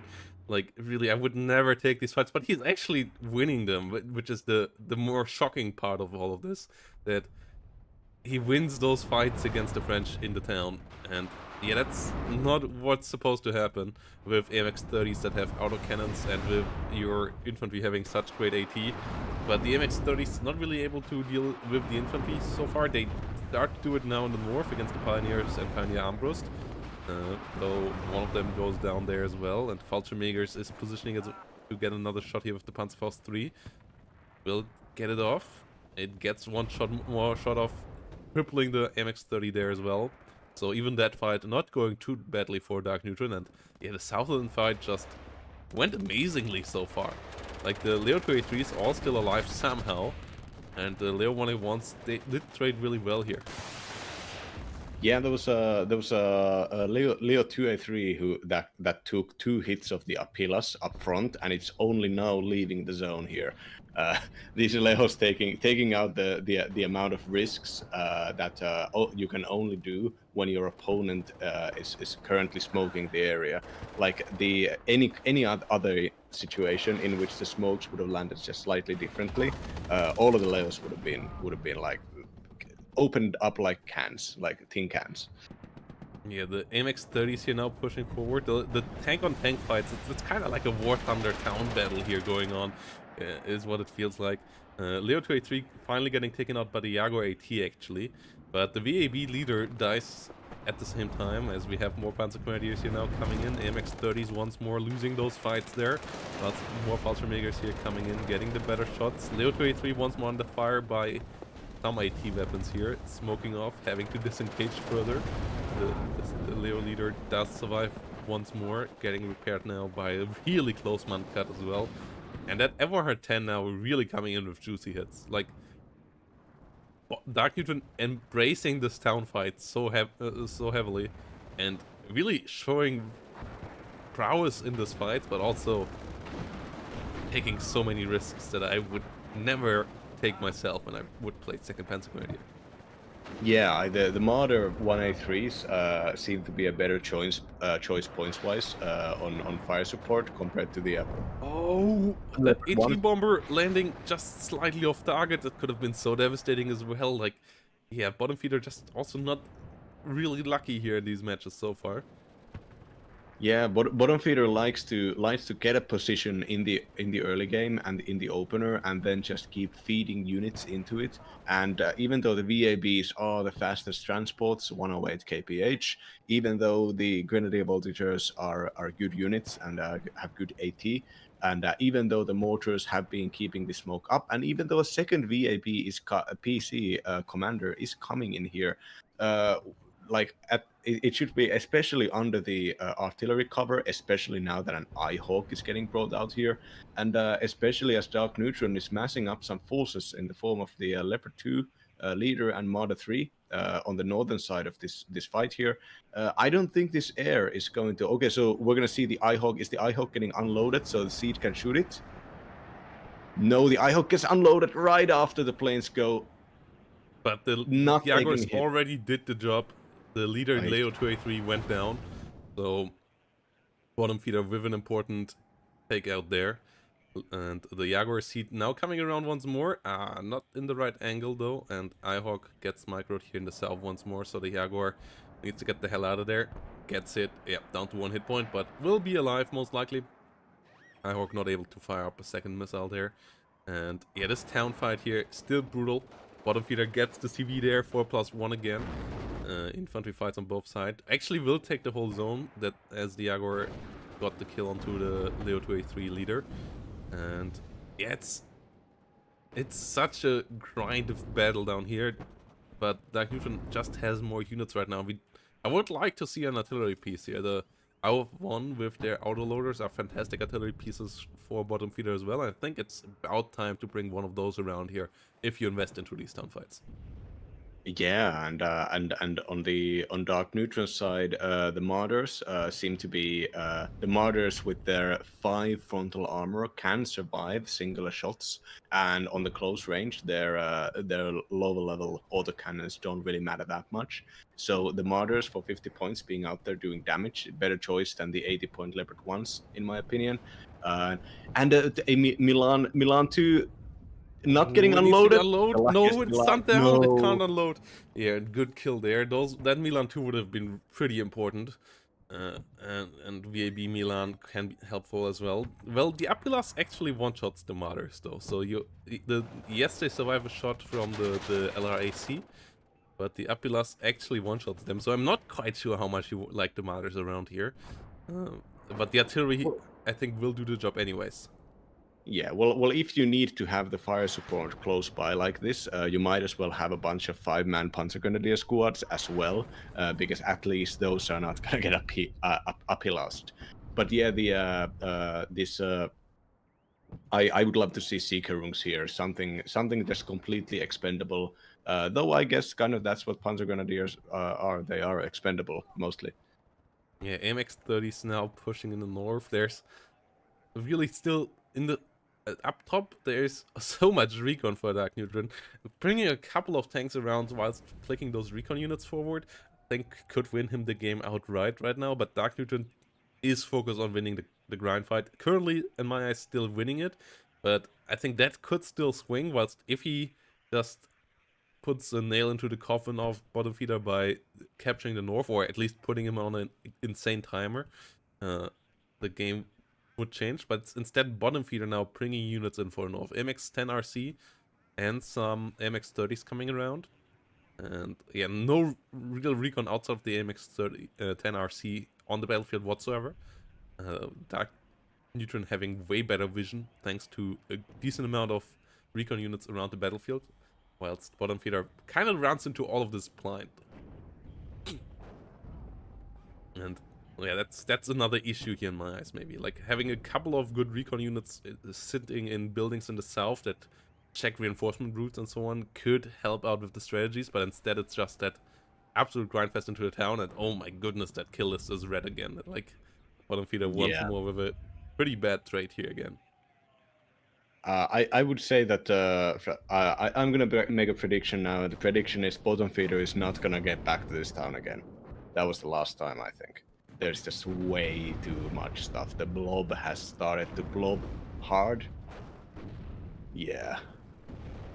Yeah, the layer Gonna 1A1s here goes, now just eating shots of the AT and stressing out the units enough to get the kill there. P4 Milan's around. We see more grenadier voltages being brought in, but still no artillery. An AMX-10 here coming up now as well. And yeah, I'm really surprised that we see this battle for the town so much in this one, because the town only has one zone on this map. What's in the north, you have one zone out in the open, and then you have the one around the railway embankment. So you have 4 point zones versus only 2 in the south. So playing for the north, you would just win the whole, even if you lose the southern part, and the southern zones are deeper. So everything speaks for playing in the north, and that's what we usually saw when we saw this map so far, with only shenanigans mostly going on in the south. But both these players just fully invested into this town fight right now. Yeah, I think bottom feeder strategy, at least on ladder, has been to just you get the hook in, and then you keep on pulling the rope. You keep on sending the waves after waves of fast transport and efficient infantry. Sure. And bottom feeder trying to do this here. Dark Neutron most likely kind of understanding that that if they can win this town fight, which is likely because they are on their side, they have the artillery advantage, they have the reinforcement advantage, that as long as they can keep this unit blob growing, turning into 25 minutes in, which is going to be in just a couple of seconds, bottom feeder is going to fight themselves, having to defend against a massive group of very efficient West German units. And this is the weakness of bottom feeder's kind of all-in philosophy here, that your micro potential is all used in a single place. So even the enemy doesn't really bother to fortify or concentrate on other parts of the map. That's the weakness in all-ins. You open yourself to be up to be outplayed tactically if you're known to be an all-in player. Yeah, we still see some Jägers here going down. And we see more and more infantry flooding in here once more for bottom feeder. And it just seems like bottom feeder is hell-bent on trying to break the southern point here. The northern reinforcements seem to be mostly defensive, but no artillery on the side of bottom feeder, and we see 2 M110s here.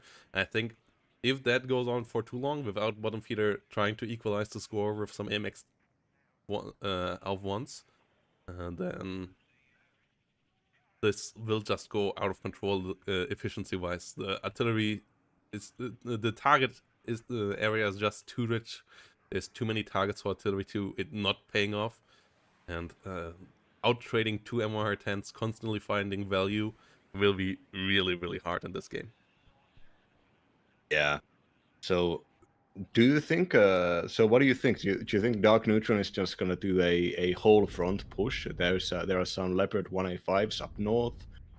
With this amount of recon units on the outside of the town, as well as this kind of bunch of cheaper vehicles like Marders and Leopard 1s at the train track here, I would not be surprised if we just see a straight up push on all fronts. And bottom feeder's tactic of sending massed infantry into fortifying this town part here might just be outplayed. Yes, we can see now the Jägeraufklärer, as well as 2 Leopard 1A5s, and the Leopard leader is moving up to Point X-ray.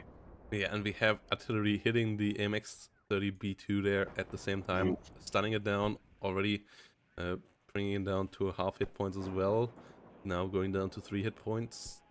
Is there another shot coming in? No, not in time.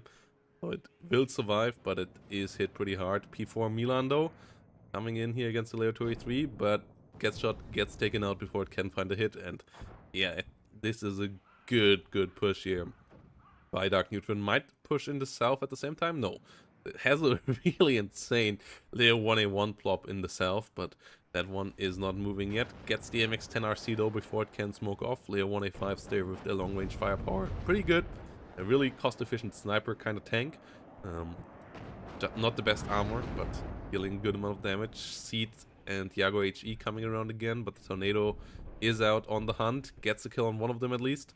Jaguar Seed doesn't have any air-to-air missiles, so it only can rely on its guns, which are not bad, but not able to do the job this time around. Jaguar gets pushed by a Tornado, so another good trade here for Dark Neutron, and that push in the north is starting to become a problem. I like Gazelle Hot reaction though. That is a good reaction to that push. But Protoss, the caster misanalysis, this massed infantry from bottom feeder was not defensive; it was offensive. The bottom feeder moving infantry up to the middle point, I believe I can't see which point, but yeah, the northern point of the town here. The smokes here don't really seem to be doing that much. The reservists and the grenadier volunteers walking right into autocannon fire, just not enough smoke to actually facilitate this. Yeah, Leo 283 getting in the north, but this, yes, at the same time, this push here in the town really interesting from bottom feeder. But once more, no artillery support for it. It's all planes, it seems. And yeah, good kill onto Gazelle Hots here. The Leos making it in with only one of them dying. Can the AT find a kill? No, Jaguar AT fails to do the job as well. And F-16 right on its tail. Not getting the missiles on target either though. So yeah, it seems like bottom feeder hellbent on making it work in the towns. And getting hit by both MR10s though now.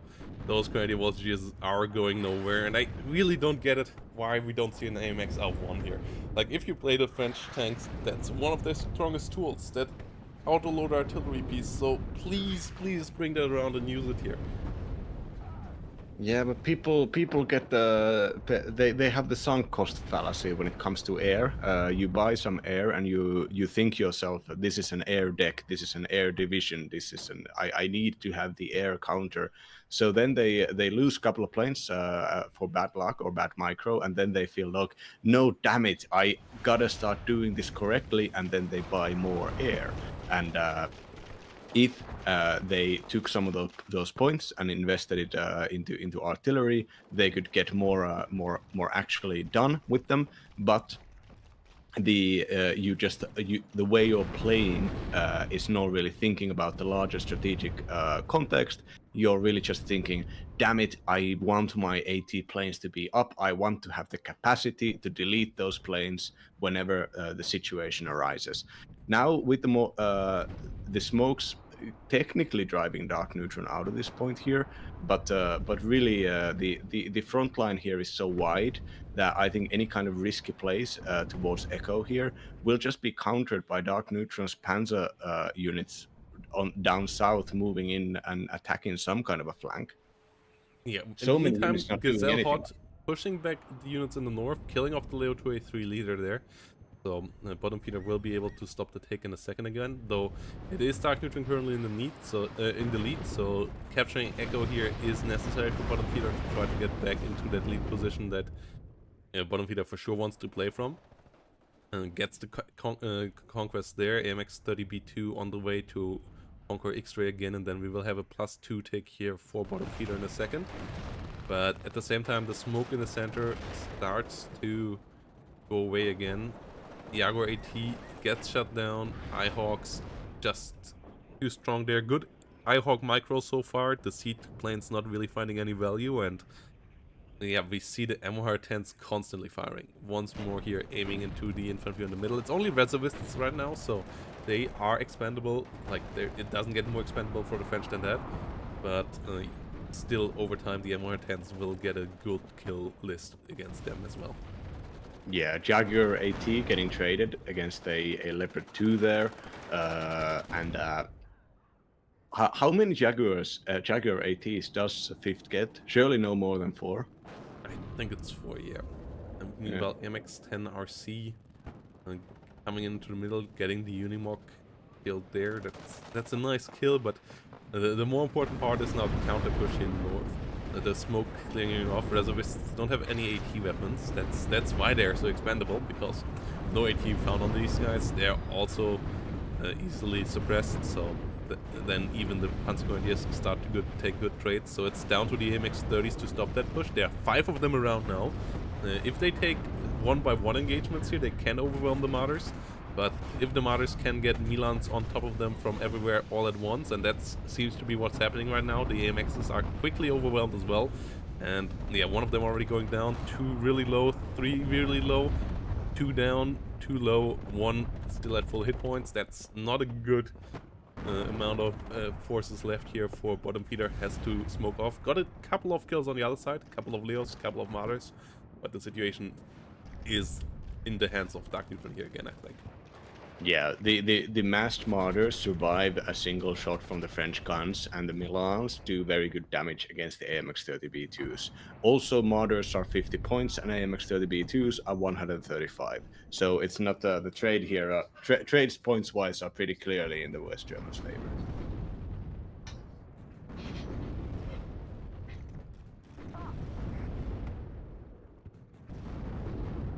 And yeah, we see the escorts now coming up, but that's another infantry without any AT.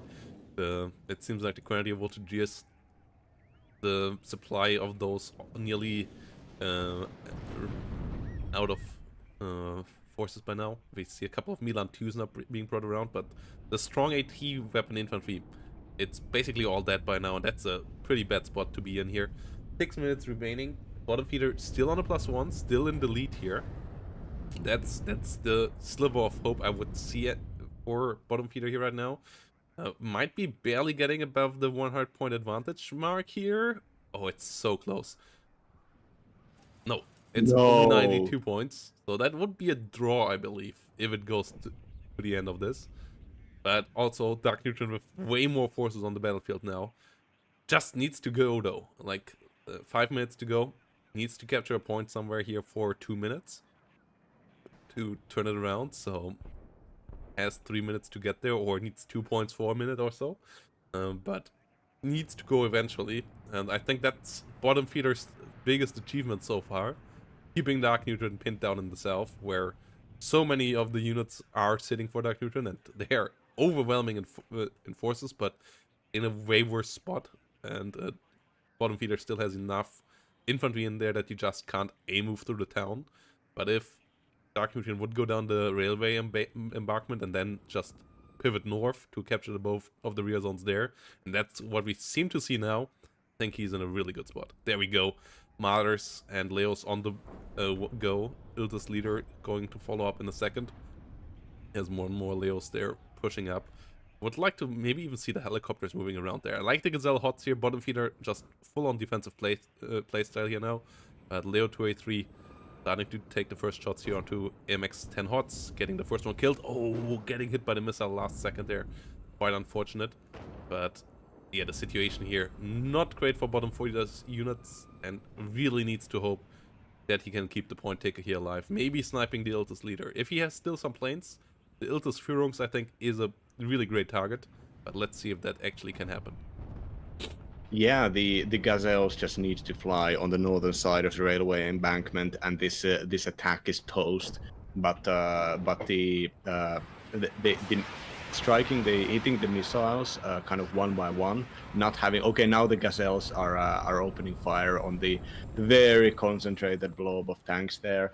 I think this might have been a massive overextension from Dark Neutron's part. They are getting fired upon from all sides, and they're even getting smoked by something.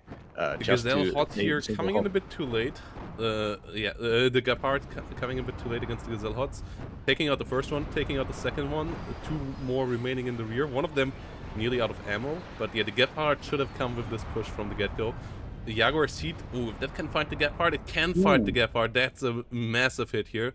Allowing the Gazelle Hots to stay around for longer. And yeah, that's a massive issue here now for Dark Neutron with only 3 minutes remaining. Losing the Sultan CV in the north that tried to push through there as the smoke wasn't quite up in time. And now down to the Iltis leader there. And pushed back by the Gazelle Hots, pushed back by the P4 Milans. Doesn't have many Leopards left, only 2 of them here. The rest is Martyrs, and Martyrs don't trade well against those P4 on long range. But the Yeah. south, yeah, not really much happening there. We have another Sultan trying to rotate around, but there's too much infantry in front of all of this, and that's bottom feeder actually do this. Smoking up here once more. Does he have a CV in the south? No. No, No the only CV in the CV south. is up north, but the CV is currently being moved up to middle to threaten Echo, I believe. Yeah, we have And another another smoke leader play is there. being called out also. 2 minutes 12. If bottom feeder can get 3 more points onto the scoreboard here by just running that MX-30 through smoke, this game could still go bottom feeder's way. AMX can get Dark shut down. Neutron is doing the old-fashioned Panzermörser firing and Iltis Führungs driving into the X-ray point. The Iltis Nonetheless, Führung so lucky there that the P4 Milan was out of ammo. AMX-30 immediately gets rallied north though to try to stop that Iltis Führungs from getting too many points there. Will leave it down to a +1. So bottom feeder though a bit further away from winning again, but still the Dark Neutron far away from taking over the lead here. And the MX-30 should be on top of this. Yeah, Iltis Führungs in a second. Will take it out, and that leaves no CV here in the northern part of the map for Dark Neutron. So Dark Neutron's chances of winning this game are nil now. Question is, can bottom feeder get the score onto the board? And oh no, bottom feeder making a big mistake, not capturing the point in the north, leaving it on the +1 take here for Dark Neutron. So I don't think we will have any winner here, as Dark Neutron gets a couple more points. The MX-30 tries to move forward, but runs into a Milan 2 situation there, and the Milan 2 will one-shot that MX-30. That's the biggest counter to the MX-30s, that they get one-shotted by a Milan 2s. And yeah, a bottom lot of them died just there, as we have a push into the southern situation as well. MX-30 BC here in the center, trying to take the long route in, but only having 30 seconds left. It might not even be able to make it in. And yeah, I think we have a draw here at hand. Yeah, if there had been if there was a leader or maybe two extra leaders somewhere in the town for the French, situation could have been changed completely.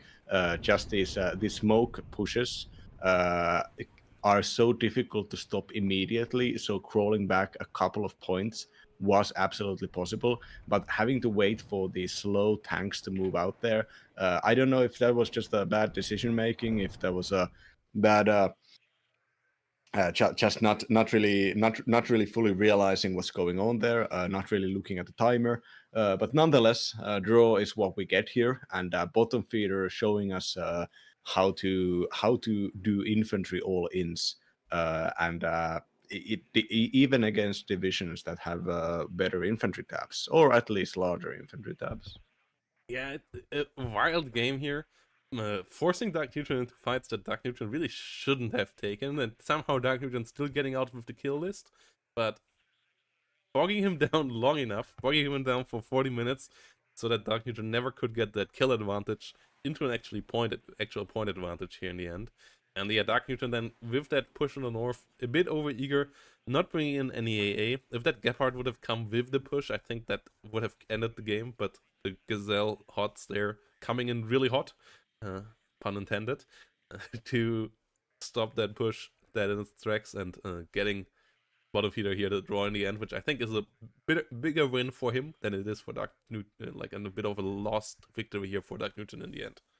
Yeah, Dark Neutron really should have just had some a bit more decisive decision making at this early part of the game. Instead of having these large amounts of vehicles standing around, he could have probably under cover of stealth moved a bunch of those up and done these suicidal attackers, not even suicidal, but at that point blind attacks up north, and gotten some very good results, forcing forcing bottom feeder to start reinforcing the north and start buying expensive tanks to challenge these West German tanks on long range. But the Dark Neutron seemed to be believe that they could go toe to toe, and they could. But you're correct. I think this was kind of a battle lost for Dark Neutron because of this decision making. Yeah, in the end, a really great game here though, going all the way on 40 minutes, which is rather rare for Hesse, which usually is one of the more decisive games and maps. So props to both players to like making it a long game, but also I think that was due to both being a bit too like narrow-minded onto that self. I'm really interested to see how game number 2 goes. We're gonna go into a quick break, guys, and then we're gonna be back with map number 2 here between Dark Neutral and Bottom Feeder. Yeah, short break. Then we're gonna be in with that. Okay. Yeah. Quick 2. Let me have a look how short it is.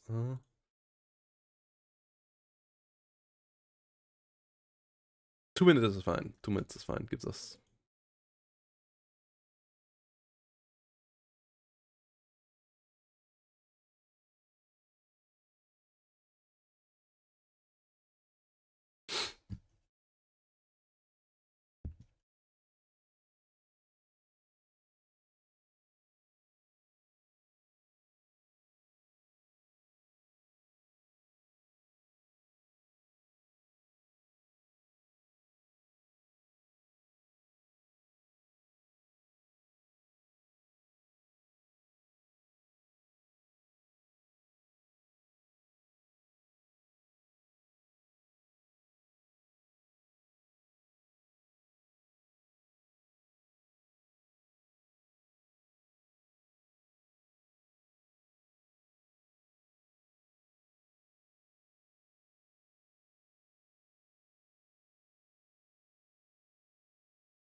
Yeah.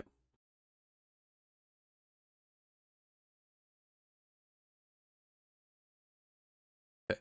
And 3, 2, 1, go. Here on WARNO League's Game 2 of Division 1 of Group D, I believe.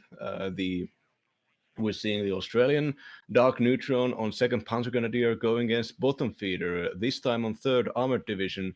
And I just watching these openers, I'm seeing it be pretty interesting on how commonly we're seeing second Panzer Grenadier picks here. Do you, Protos, do you think that this is because second Panzer Grenadier is good enough aggressive division, but despite all of this, it really doesn't have enough dangerous weaponry for it to be immediately banned. So after players do their picks and their bans, second Panzer Grenadier always just ends up being free for these people.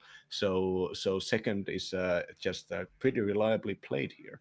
Yeah, I What think do you it's a pretty high-end A tier division. That's where I also put it in my tier list, and it's pretty flexible as well, which is quite strong and necessary. Plus, it has the force deploy, and yeah, you can reliably play it because it doesn't get banned, unlike those S tier divisions like Second UK and Co, like 8th Infantry. So yeah, second Panzer Grenadier, a good choice there. But we have a really aggressive opener here on the right side as well.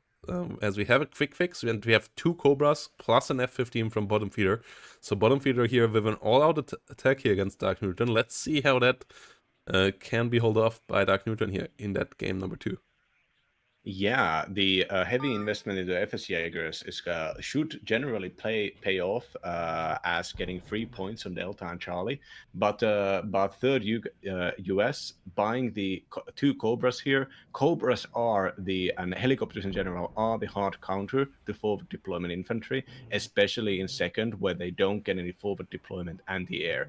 So these F-16s are required to fight off any helicopters that could be killing all of the FS Jaegers, but with a strong enough fighter, specifically the F-15, and strong enough air micro, specifically Bottom Feeder's air micro, here we can see the military elite of West Germany getting mowed down by technological and tactical superiority here.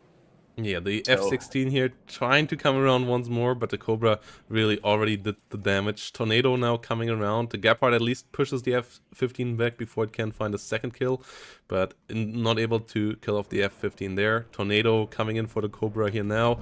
One of them at least goes down. Second of them gets hunted in the south, but bottom feeder already into the southern zone, into the center zone as well. Both Cobras down now, but the harm has been done here again. And yeah, that's really how you can get on top of second Panzer Command here. That's what we saw against 10 earlier. That's what we see here now again. And yeah, that's a really painful start for Dark Neutron. That's why Fallschirmjäger openers are so risky. yeah, that's what I've seen on ladder trying to play a second Panzer Grenadier, is that people just open with the fighters, and unless your own double fighters manage to fight off their air, you're just kind of done. Against something like third or 24th, where your enemy has eagles, you're kind of forced into over investing into air supremacy fighters. You really are. Oop. We have a really big Harrier bomber coming in here though. Like all of this opener was great for bottom feeder, but it would not really matter if he would lose his M1A1 HACP, which is a massive investment here in the north. Not dropping the bombs. Yeah, not dropping the bombs yet. The Fallschirmjägers get killed off. It's onto a bomb on position order here now, but loses line of sight again. Expansive Recon Bradley already got shut down in the north by the Leo 2A3, but yeah, the sniper is not seeing the M1A1 here in the rear. Even the one in the north is still looking for it, but the Harrier doesn't want to linger around too long against an F-15 deck, so takes the kill onto the engineer dragons and gets out for now. Important there for bottom feeder. That could have been devastating. Yeah. So actually, one of the things that buying too many air supremacy fighters on second takes away from is buying these early Harriers. The Harriers are only 150 points, and the HE2 variant, the loadout, has 4 massive 500-kilogram bombs. So the amount of damage that those slow and affordable bombers can do is massive. But if the enemy has any kind of proper air defense, those things are just going to get shot out of the sky. So you want to buy them early. I personally like buying 2 of them, saving 40 points in my opener, and then buying 2 of them at the first minute. That's an amazing amount of damage, especially if you happen to have the air control. But against something like third, that's just way more difficult to get, you know. Yeah, we see more fire teams coming in the rear, more engineered dragons as well. +1 situation here. BO Par 1 gets shut down, trying to sneak onto the M1A1. But Stinger with a good job. Tornado cluster though. Clustering the wrong forest. Okay, that was on the wrong spot. Yeah, I thought the Fallschirmjäger Scharfschützen might have found the M1A1 CP there, but it just barely is out of line of sight. The sniper positioning from Dark Neutron quite strong though, with a lot of vision, but losing the south here will force Dark Neutron into doing something aggressive in the north, and we will have to see how well that can go. Yeah, losing the opener kind of forces Dark Neutron into trying to get anything done, trying to just get something out there, getting rid of that Abrams. If Dark Neutron's investment of an IDS cluster bomber, Tornado cluster bomber, happened because he just really wanted to get the expensive command tank out, all of those points could have been used somewhere else.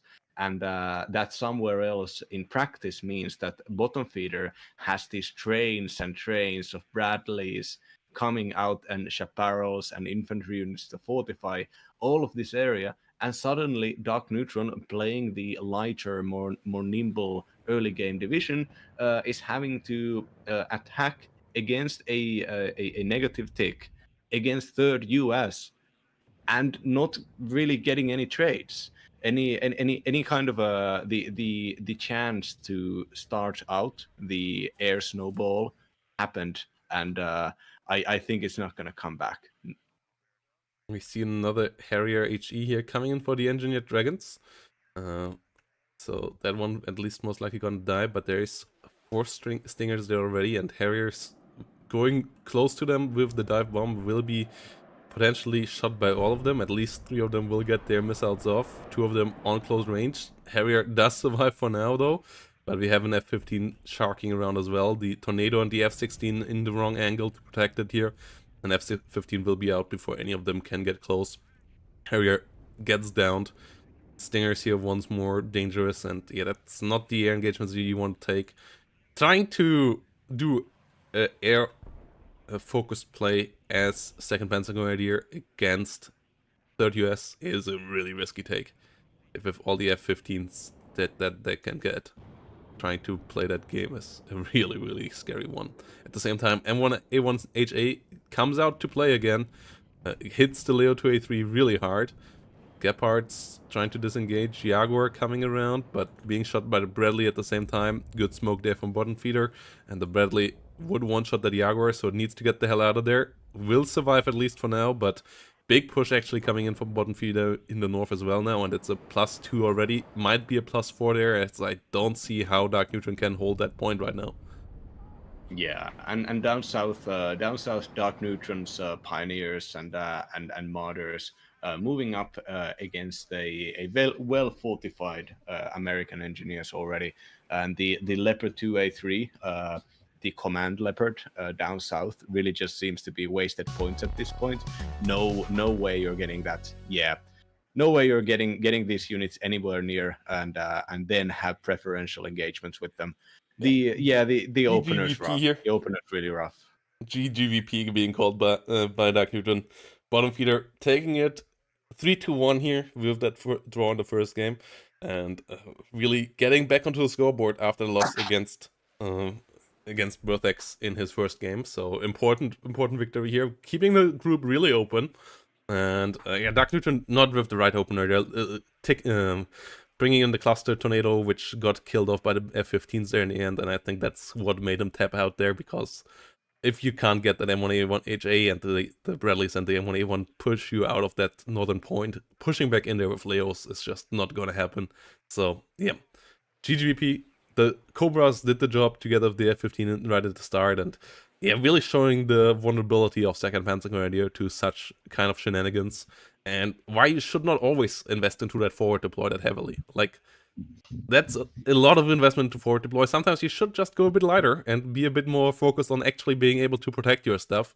Otherwise, a Cobra opener like that just catches you out. Like, that's what we have seen a couple of times now for first UK, where we saw too much investment into forward deploy and that just getting shredded. And now we saw it twice today for 2nd Fallschirmjägers, showing you that forward deploy doesn't always win you the game. Sometimes it can lose you the game as well.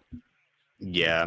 So remember, everybody, memorize the divisions that have forward deployment infantry, and then always have like at least one card of rocket helicopters to send out against them. Because on ladder, it's totally possible that people just haven't learned the fact that you can just get free kills if they forget to bring out AA, and even if they bring out an air supremacy fighter, which is a common way for people to deal with helicopters in the early game.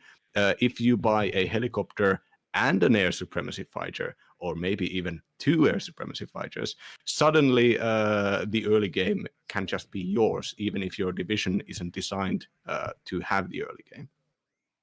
Yeah, well played here by bottom feeder, getting the important scoreboard. Really, if he would have lost this game, his chances of making it out of group stage would have been nearly null.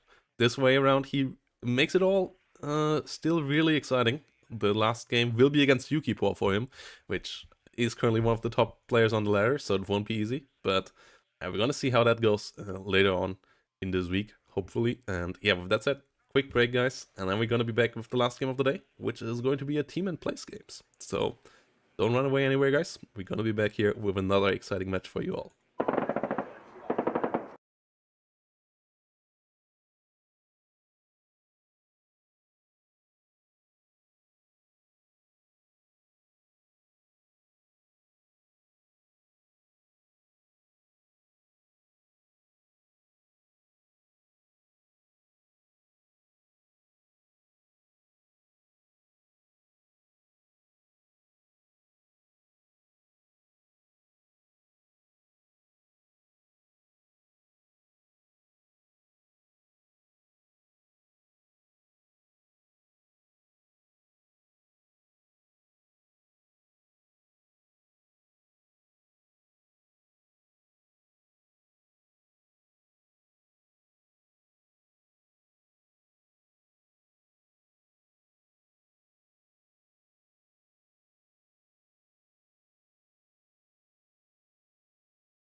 So here we go. Team in place in the once all-American group that now has a Finnish invader coming in here on the right side with a team in place, bringing in a really hot division here with First UK. And what does our Finnish player bring in here, and how do you pronounce that name? The name is pronounced Suojeluskunta. Suojeluskunta. And Suojeluskunta is playing 35th Desertsturmavia Brigade.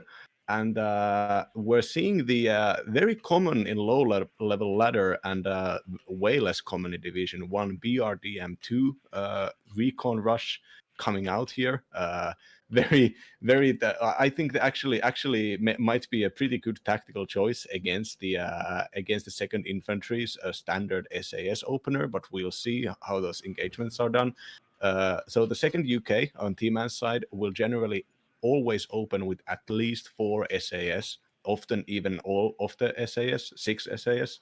But the SAS are so extremely expensive at 100 points plus 20 that having the BRDMs with their machine guns and their good speed and very good optics try to spot out and engage those SAS right outside of their the 84 range could actually be a massive coup in the early game for Suojeluskunta.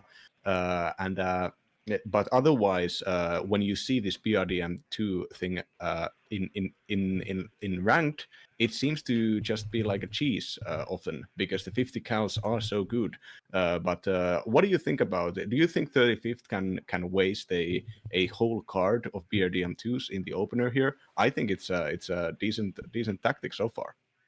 Yeah, a lot of SAS coming around here now.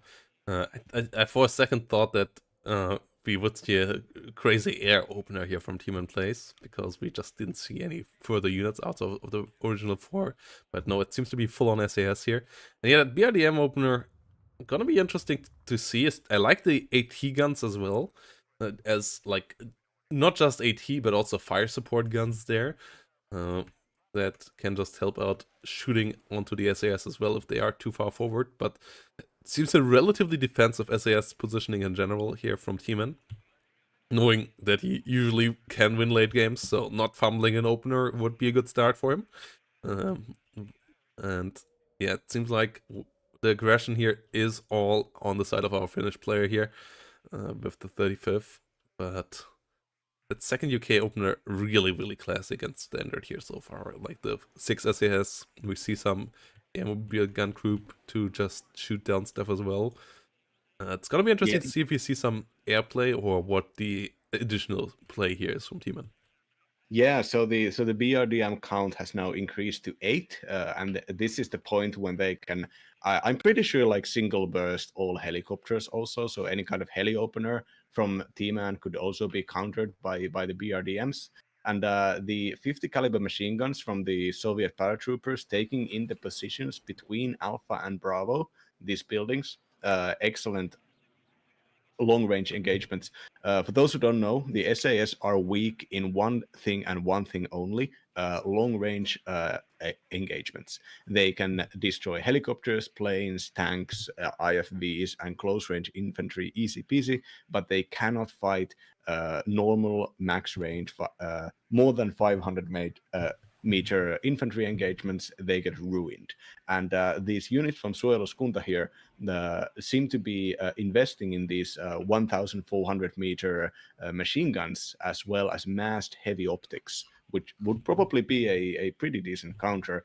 But on the other hand, on the northern part with Delta and Charlie, T-Man is investing more SAS up there, and Suojeluskunta is investing only a token force of two infantry squads and 1 Igla. And this could, so if Suojeluskunta doesn't manage to push through Alpha, this could be a points lead for T-Man. Yeah, we see a good couple of Dejaniki here. Dejaniki Medis around as well. So this is going to be all out aggression in the south.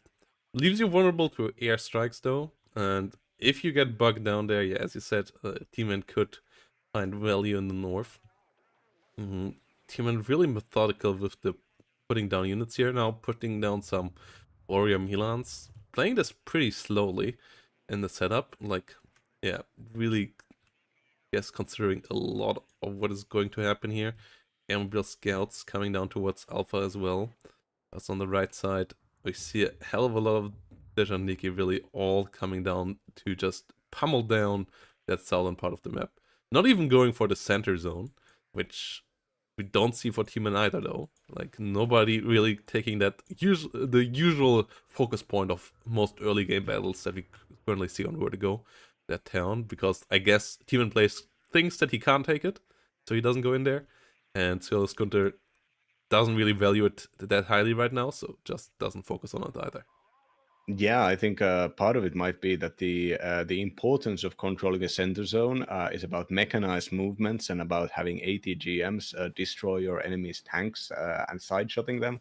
And knowing that this is going to be mainly an infantry fight, both of these players realize that it's more important for the infantry to be close to the points than to be close to the positions where that long-range tank kills can be gotten.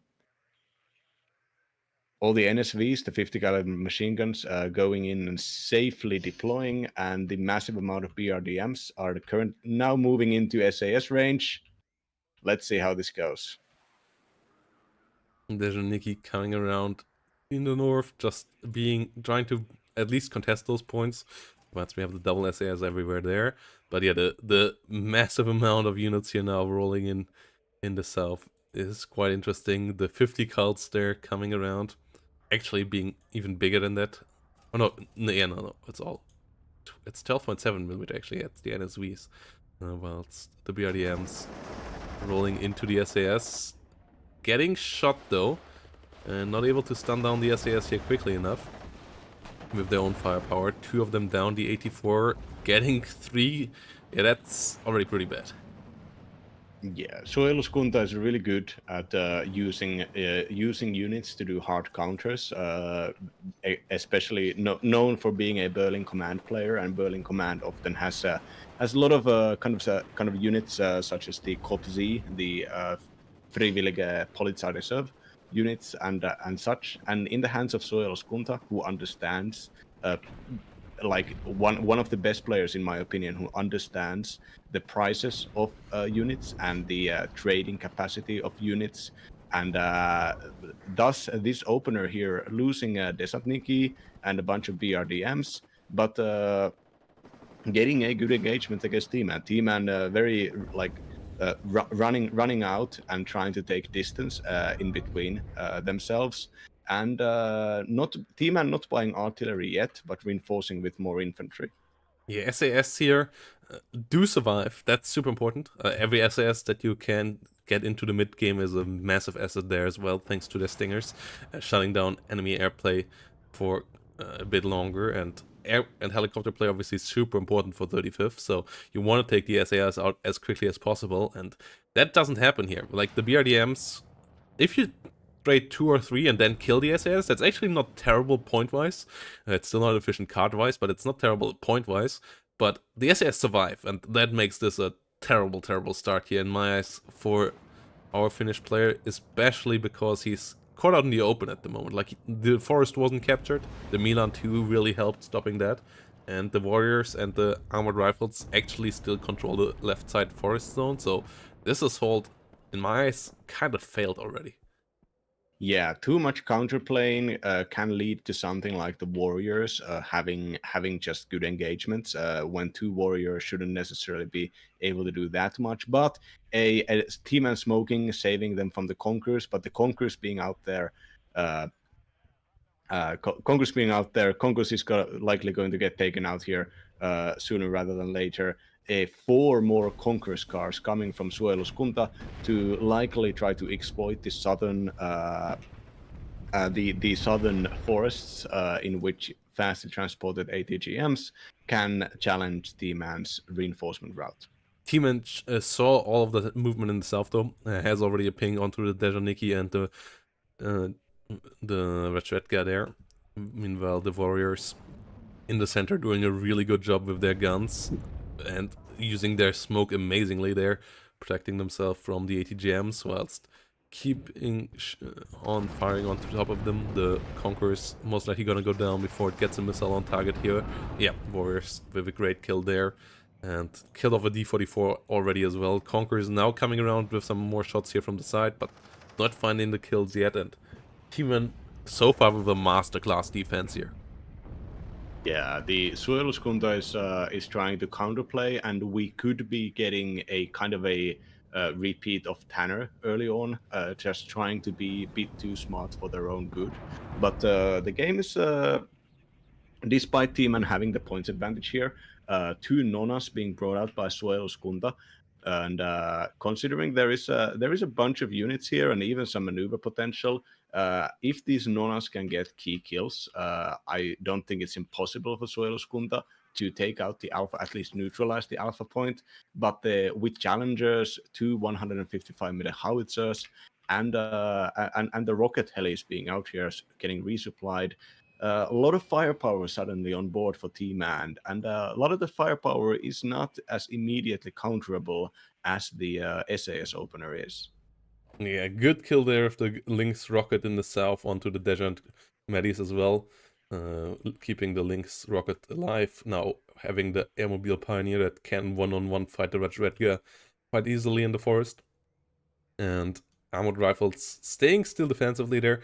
The triple MG there in the center will push any infantry back quickly, but it's, yeah, Teeman now going into the mechanized playstyle, and the 155mm artilleries will take out those machine guns really quickly as well. Meanwhile, in the north, Dejaniki Medis desperately trying to push back Teeman plays there, but the Saxons really playing well. Great play, smoke play on them as well. One of them getting so close that the Dejaniki Medis can't fire on to it anymore, and that will finish off the Dejant quite soon.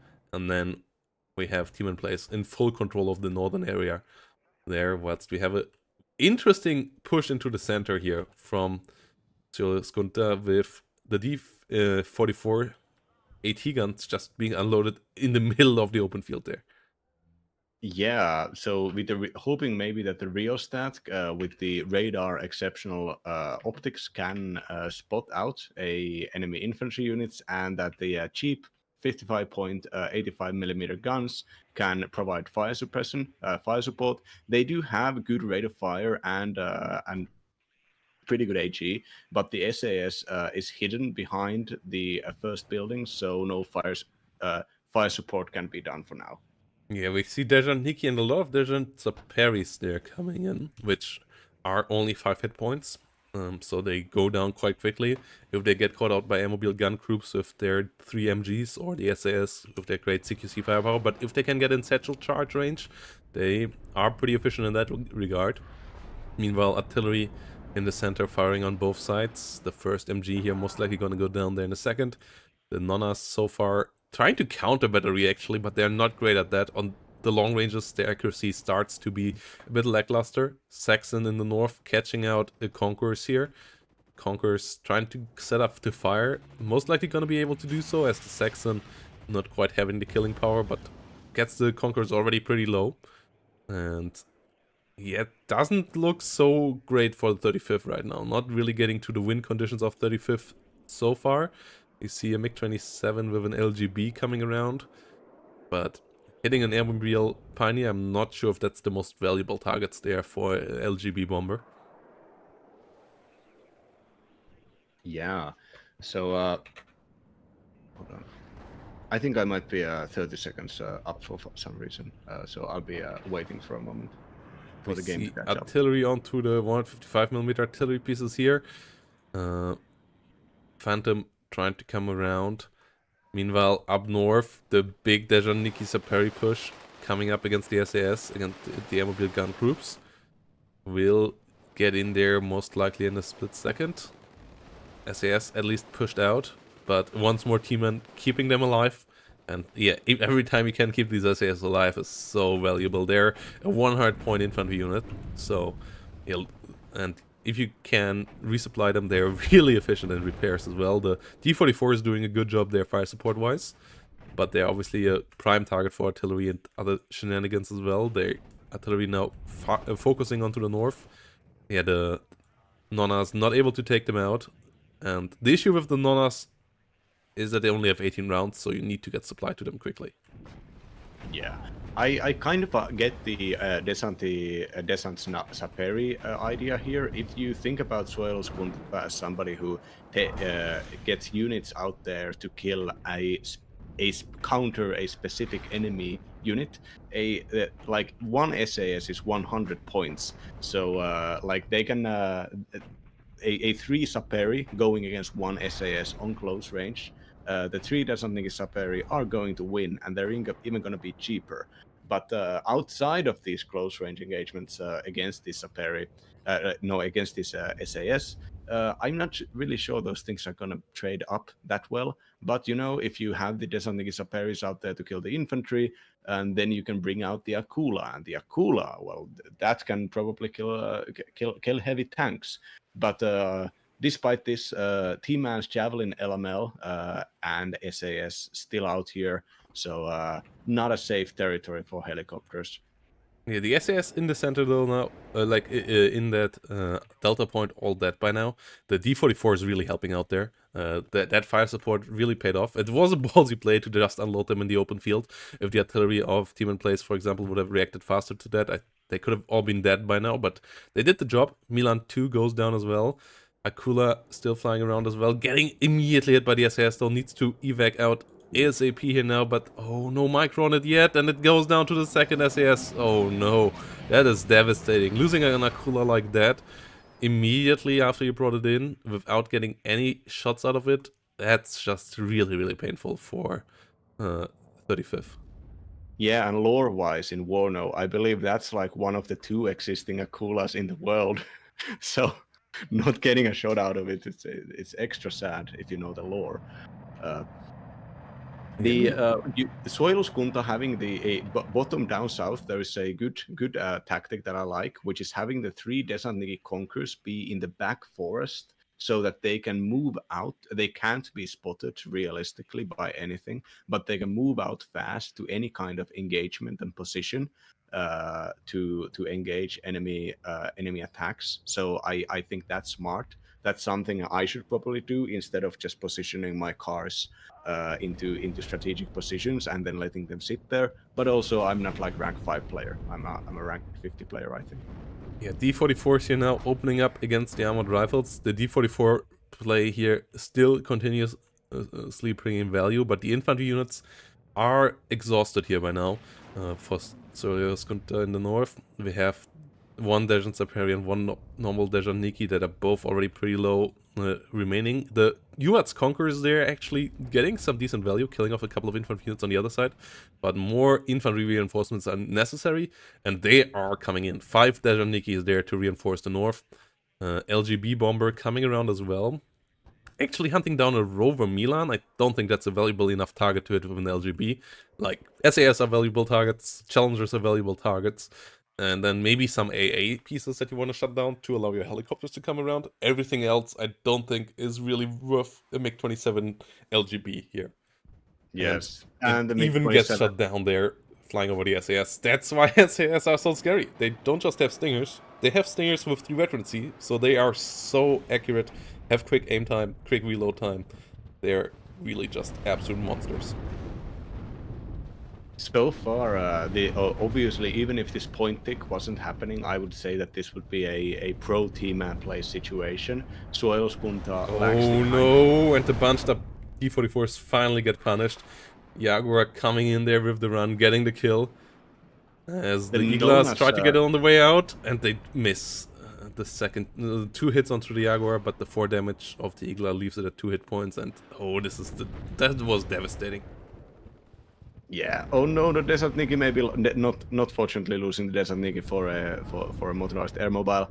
The rover was driven out to safety by the Nonas after losing an LGB trying to kill the same rover. And even in this situation, when Suojeluskunta has managed to stabilize technically, this amount of trading cannot be kept up. The Nonas, the 2 more Nonas coming up from north for Suojeluskunta, absolutely needs to start trading well.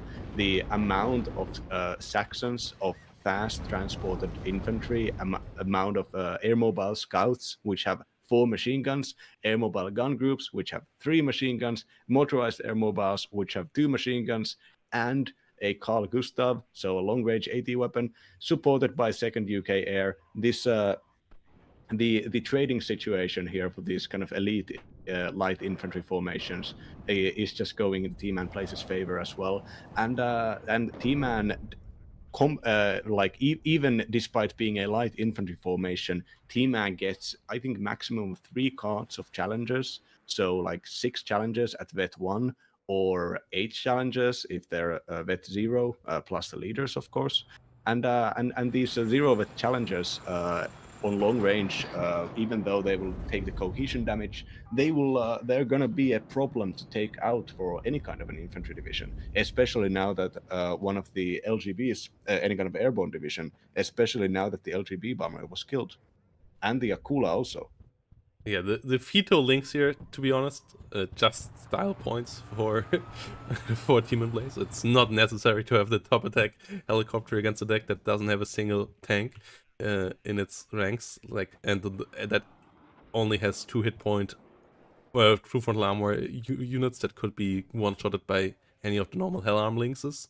But still style points there for Team in Place to get it out, and it doesn't really get punished because he has the +2 now, and he is on the way to victory here with that lead, as the whole push in the north just gets completely decimated at this point. And in the south, we don't see the 35th getting anywhere either. The Nonnas here trying to do a good job, but they won't do enough here. We don't see any Gruts coming around that maybe could just kill off SAS with one salvo.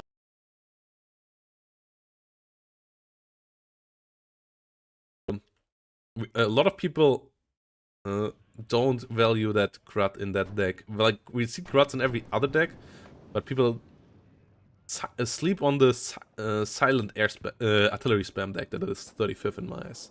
Nonna's getting the kill into the second there. I used to think that the Grad V was a joke, and then I realized that if you have like 2 of them, you can do basically half of a Grad barrage, or like 2/3 of a Grad barrage, but you can have them the rockets hit twice as fast because you're firing 2 of them at once, and that is actually very powerful. Yeah, you can't snipe tanks with 3 of them really reliably, like even a Challenger, and you can't snipe any other units with 2 of them pretty reliably. So they are scariest for 135-point units, and you have the Mi-26 to resupply them, but we don't see that here on the battlefield right now. Instead, Challengers pushing forward into the Dejanikis, killing them off there, +2 for Team in Place. Does continue to tick up here. Dejaniki Medis getting killed off everywhere, Dejaniki getting destroyed in the center as well, and yeah, the trades just don't really go the way here, and I think that was down to the opener. Like, the opener was really fancy, but it didn't work out at all. The push in the south here just got shut down completely. Team in Place with some perfect micro, and after that the steam was out. The engagement in Delta wasn't bad, but Team in Place had all the points to invest into that because they traded so well in the south that they didn't have to reinvest anything into there. So could just focus on holding there, and then once that Jaguar HE bomber got the quadruple or even pentakill, that was the end of it. Yeah, the BRDMs, even though very threatening when you're faced by 8 BRDMs, we saw a SAS with the 4 fast-firing AT4s. At least one of these SAS squads that ended up surviving, I believe, actually killed like 3 of the BRDMs immediately and only missed 1 of the shots. And in practice, that shows the weakness of BRDM2 spam. A single infantry unit, if engaging in a proper range, can have these low stress shots even before your 50 cals have managed to kind of soften them up. And if they're positioned correctly, and you can see people on these southern positions, if you position right on the left side of tree lines or right on the right side of tree lines, you can actually have your infantry in cover protecting the zones so that enemy vehicles can't engage them without actually getting into the forest themselves. And that's a good environment for fast firing AT4 launchers. And that's why I think the hard counter of the 8 BRDMs just didn't work, because afterwards, after those troops have gotten to the perfect positions, the BRDMs can be taken out by even the warrior Milans on long range. Tornado HE now coming in here to finish the job up in the north. Yeah, we see the Nonas, but there's nothing really in the front line. Dejaniki Iglas coming around, a lot of Conquerors coming around. The attempt is still being made here, but we know, we all have seen Vertigo games in the past. If the whole north is taken and the enemy has the tree line, even with the new couple of buildings that allow you some cover in there, it's nigh impossible to push in there. And so the push in the south, in my eyes, the only chance here, and there's just not enough in there. We have Lynx rockets coming around, we have Martyrs sitting here, we have a Challenger Mark II sitting there, and all that is pushing are a couple of Dejons, and yeah, there we see it. The shot is being called as well, and Team and Place wins game number 1 here. We have a 3-1 KD in really dominant fashion. Team and Place is still up there, even against a super high ranked player like our Finnish Soyos Gunta over here. He still makes it in style. Yeah, we can see the opener here. SAS killing 3 BRDMs, Milan killing 3 BRDMs, and the rest was history. Yeah, really strong play. The BRDM opener not really working out, and after that, the game just unraveled. Team in Place running away with a lead, and yeah, nobody knows how to run away better with a lead than Team in Place. Yeah, honestly, I think the BRDM opener would have been like there should if the BRDMs could have kept themselves at like 1,000 meter range so that the SAS can't shoot them back. That could have been one thing, but even then, the the 2 Warrior Milans, could have just positioned themselves to start auto-cannoning the BRDMs. So, if the BRDM opener had worked, they would have had to have a similar uh, a vehicle to challenge the warriors. And so, do you have to start buying BMD2s or BMD1s to go with your BRDMs? And suddenly, that's a completely different opener. Yeah, really well played here, and it's gonna be interesting to see what in game number 2 Solis Gunta can bring up to try to stop Team in Place from doing that all once more. It's not gonna be easy. Team in Place is the favorite of the tournament, maybe with a certain pro currently rivaling that a bit, but so far Solis Gunta not able to do that. Let's see if they can do it in game number 2.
So here we return, everybody. Game number 2 between Team and Place and Soriel Hosgunta on the right side. As we have a East German versus East German matchup here, with Team and Place bringing a division that we have seen a couple of times with 7 Panzer, but on the right side we see a division that is not that highly regarded, especially not for ranked, but in this matchup might actually be okay. Berliner Gruppierung here on Mount River. But before we jump in, guys, it's your time. The call to action to you guys to get rid of these last couple of unclaimed codes, because that's free money laying around that you can help sponsor the tournament with. Because all you have to do is go to the WARNO link, which is in the chat right now, and just click that claim code button, adding 25 cents to the prize pool for free. Thanks to Yuki Paw and SYNG here to doing so. And yeah, thanks to all who contributed that way, and a special big thanks to everybody who contributed with some direct money contributions here. 500 bucks is the goal. We are already a good way there. Let's see if we can make it all the way there over the next couple of weeks. And yeah, thanks to all of you for the support. Let's jump right back into the action here as Team and Place on the left side with 7 Panzer, one of my favorite divisions here, but the other pick I think is the more hot one, isn't it? Yeah, so Suojeluskunta opening up with a because the way people play Berliner Gruppierung is generally infantry spam. It's got a lot of good infantry. It's got a lot of pretty well priced infantry, and it's got basically all of those infantry are brought out in some of the best vehicles in the game. The SPW-70s have 2 machine guns, including a heavy machine gun. They're very fast, they're max speed, and they even have 2 front armor. Not that it's going to matter that much, but Plus, they both have of these Resolute sides. because they're East German. Resolute. Yes. So even so both of these sides are bringing out the SPW-70s to give out extra soft attack, but it's pretty clear that the scaling here is on the side of Team and Place. Suojeluskunta has a bunch of recon out here, basically trying to do kind of an ersatz forward deployment attack with the recon rush. And these recon units are obviously supposed to take the ground and fortify it for this large amount of conquerors and metis to defend. Because if T-Man is allowed to start building up too many tanks, the tanks of Berliner Gruppierung are just not going to be worth it. We're seeing once again a singular mortar, this time a 120mm mortar, as we saw in the bottom feeder do. So this might signal early infantry attacks, trying to smoke out the enemy key units in the early game and try to kind of try to turn T-Man's opener into a more passive one, where the the 80 guns, the 85 millimeters from Suojeluskunta can get into the right positions where they're very difficult to get rid of. And on the other side, we see both of these players investing pretty well into air, and Team and Place having a helicopter here. Helicopter being able to destroy some of those recon units from Suojeluskunta would be massive. And Suojeluskunta bringing out 2 Strelas as well as a Cube against this. But Suojeluskunta most likely having some kind of a cheap fighter MiG-21 out there, not a large investment in helicopters here from Team and Place, surely knowing this. Yeah, cheap helicopter here on the start, and it's one of the divisions that Team played the most. He was one of the first players to use 7th in any tournament matches back in the day, and they are somewhat back lately.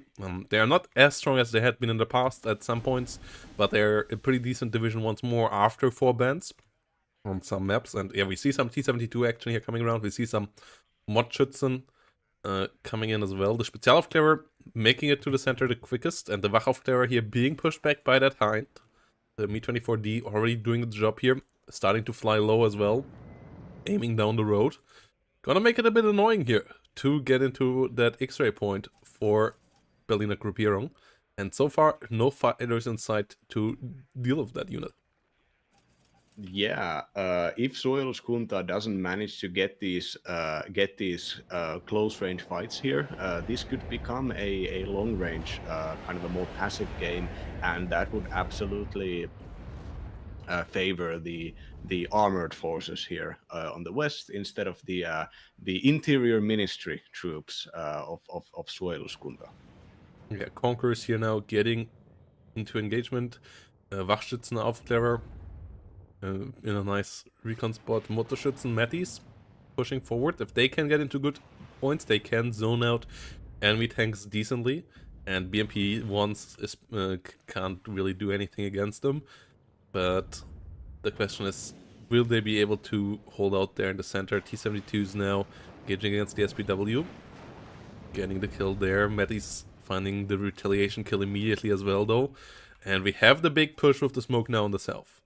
As signaled by that mortar, the Wachschützenaufklärer D44 push against. D44 once more being used as fire support. Can help out against that Conquerors. And the Wachschützenaufklärer's special forces here. They have a sniper rifle, though, which can't fire under 100 meter range. So using them in smoke, I'm not sure if that's the right play. Yeah, but I'm not sure if the considering this, even though the special forces, they are still only vet 1 troops, so the bonus from the special forces may not be big enough to help against the special Aufklärer's better weapons and the SPW 70 down here providing fire support. Yeah, we see the D44s pushing further forward. Conquerors already took some shot. SPW 40P trying to push forward. There are basically once more BRDMs here, pushing in, trying to help out, but they all get shut down immediately, sharing the fate of their brethren from game number 1. But the D44s, once more with good value. UATs coming in here as well. The T72, biggest issue here right now. But everything else is going okay in my eyes. And the T72 in the center actually gets taken out. So, good engagement so far. Way better than in game number 1 here. But the Wachschützenaufklärer will be shut down in a second here in the center. Yeah, the T-72 up north in the middle X-ray point, the 2 Conquerors at long range managed to take out both the all of the fire support for T-Man. So this is now the position for the KDA Schutzen to march in and take the positions. Bunch more units, including Puck MT-12, the Rapiras, the more modern AT guns, being brought out by Suojeluskunta onto the open ground here in front of the Conquerors to just build up more static defenses to support their troops on X-ray. Yeah, Rapira gets another kill onto the T-72 in the south as well. The D-44s there a bit caught out in the open, as all the infantry support around them has died. KDA Schützen not coming around there, and the D-44 maybe a bit too far pushed forward. You should always be a bit more careful there, and not push in everywhere all at once. Like, they are great fire support, but they are not great in their pushing power themselves, so yeah, them being caught out is a bit of a problem. SU-22 though could come in with massive value there. It's going for the Mi-24. I thought it was going to cluster down the T-72. It actually was just used as a helicopter hunter. Didn't fulfill that job. Could have fulfilled the kill onto the T-72 instead. Yeah, but they didn't have vision on T-72. Yeah, so will be pushed out instead. 30 ECM at least, keeping it alive, will be around quite quickly, but all the AT guns here, unsupported, being shut down. Hind goes down to the Cope at least, so at least some retaliation, but whilst having control over the southern zones, Suojeluskunta actually has no units in them. At the same time, though, similar kind of fate for T-Man in the center, having the Spezialaufklärer as the last unit in there, whilst there's a lot more blue around, but still being the one with the tick there, being the one with a +1 tick right now, as the rear zone in the north hasn't been taken yet by Suojeluskunta, but we will see draw on points in a second here.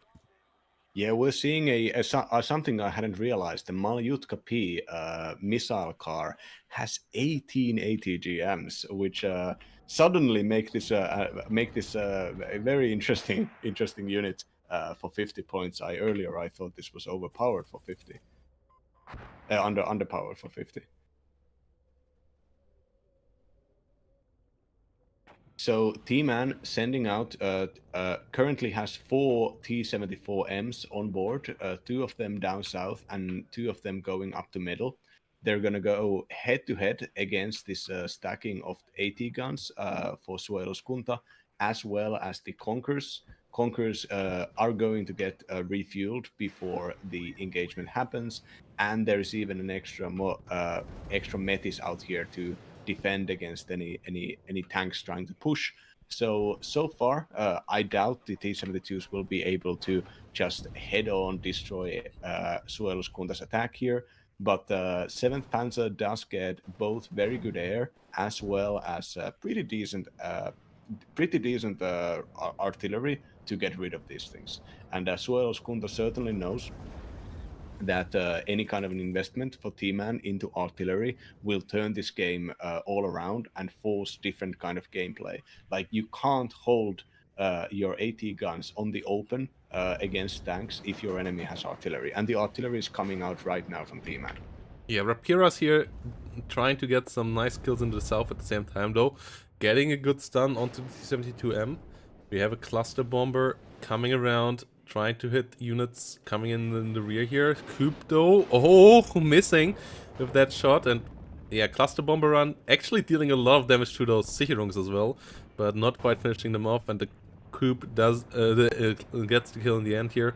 T-72's not being hit there, so the suicide not really worth it here. Meanwhile, T-72 is keeping up the pressure in the south as well. And yeah, as you said, that artillery, if it starts to take out those 1mm Rapira AT guns, it starts to become a painful engagement here for Suojeluskunta. No artillery on the right side yet.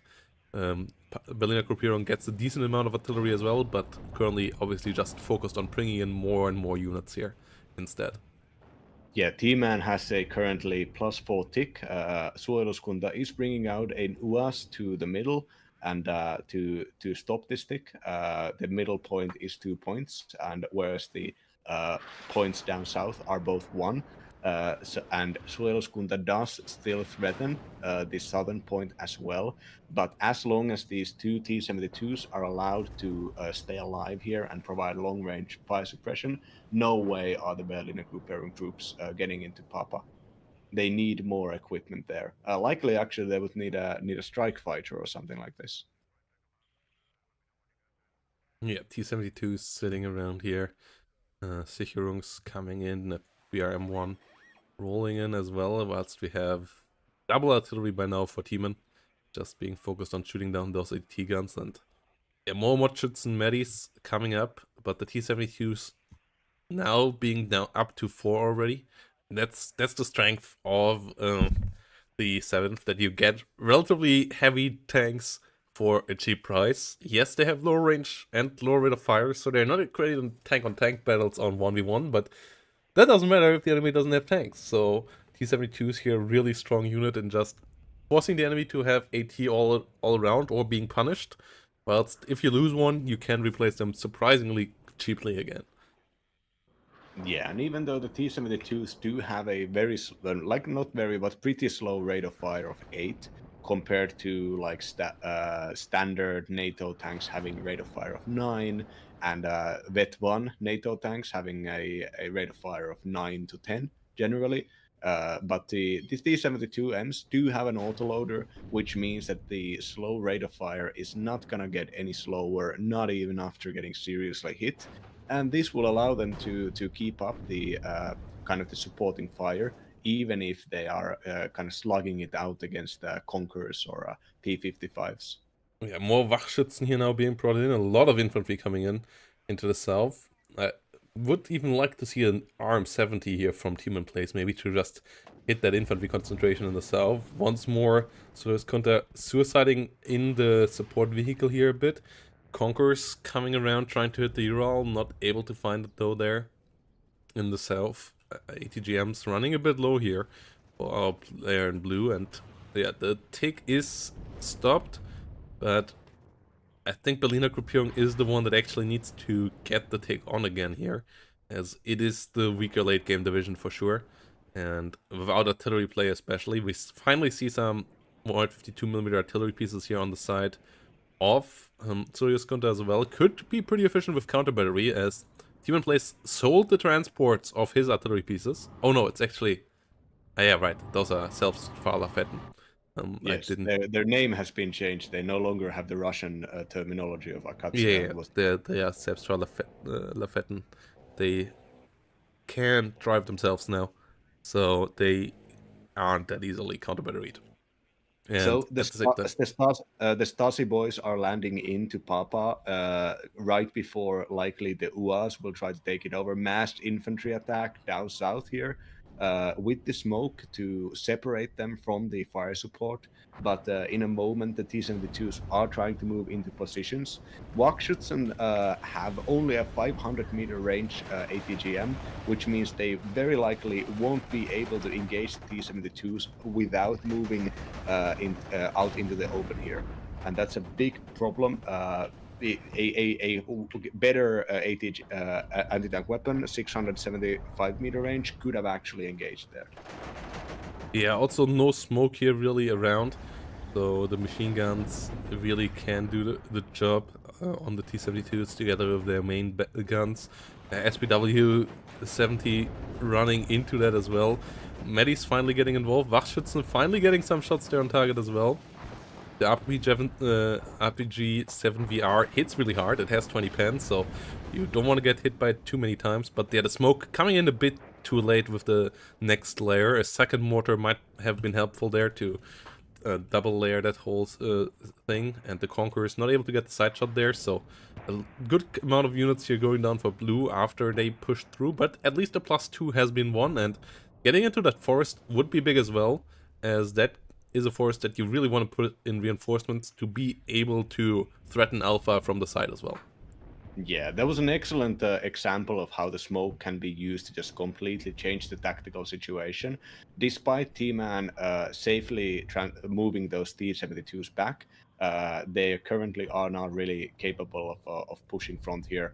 And if you're sad about infantry doing charges on the open against tank positions, remember all of the Wachschutzen guys, they work for Stasi. It's okay, don't worry about it. Up north here, we can see T-Man is actually moving into the middle position with a bunch of Sicherungs.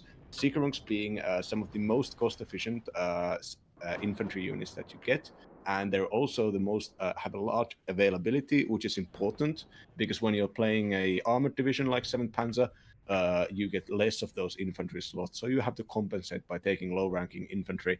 T-Man places heavy artillery actually getting counter-batteried by successfully by the static artillery of Suojeluskunta, who likely will want to use those artillery also against the kind of fortifying positions of T-Man here in the middle right now.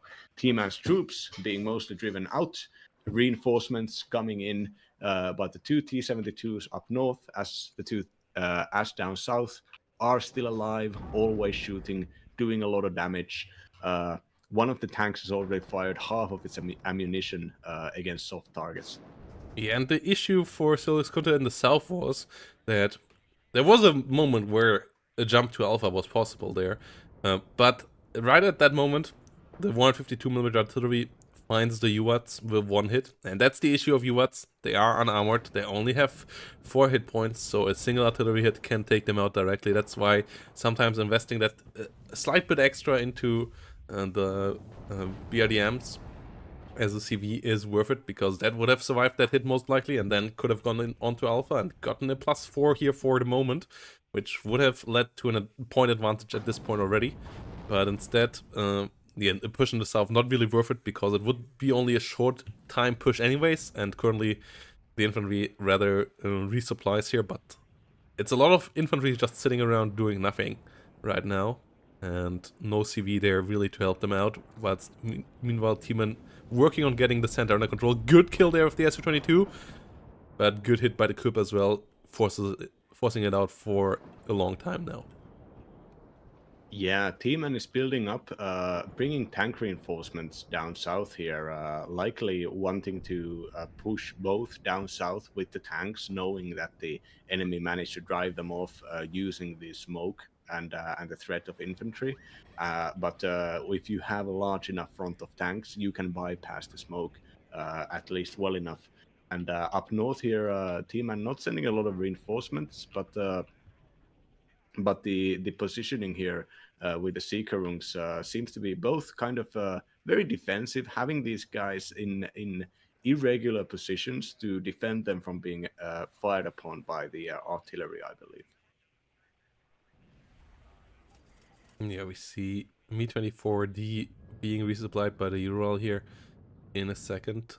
Meanwhile, down south, T-72s, yeah, being amassed now, 4 of them already, and a leader, plus 2 helicopters.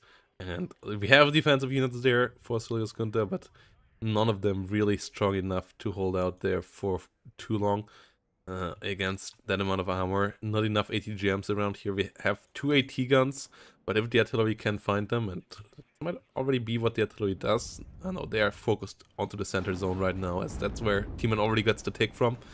But yeah, I think Solius Gunter might be able to get the center back, but then right at that moment, we might see the trap or the push coming in for Teeman in the south, and that will be really hard to stop.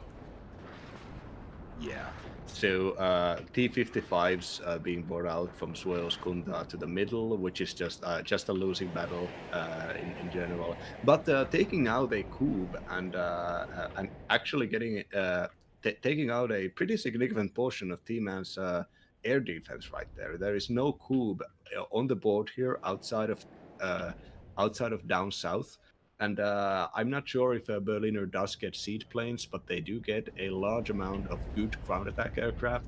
And if Sueoskunda wants to have any kind of a toe-to-toe fight against the T-72s, there needs to be air supremacy. Yeah, like good push now in the south. Scouting with the SPWs in front of the T-72s, revealing all the infantry, revealing the anti-tank guns. Anti-tank guns taking a decent fight with the T-72, but good smoke there, getting them out alive again.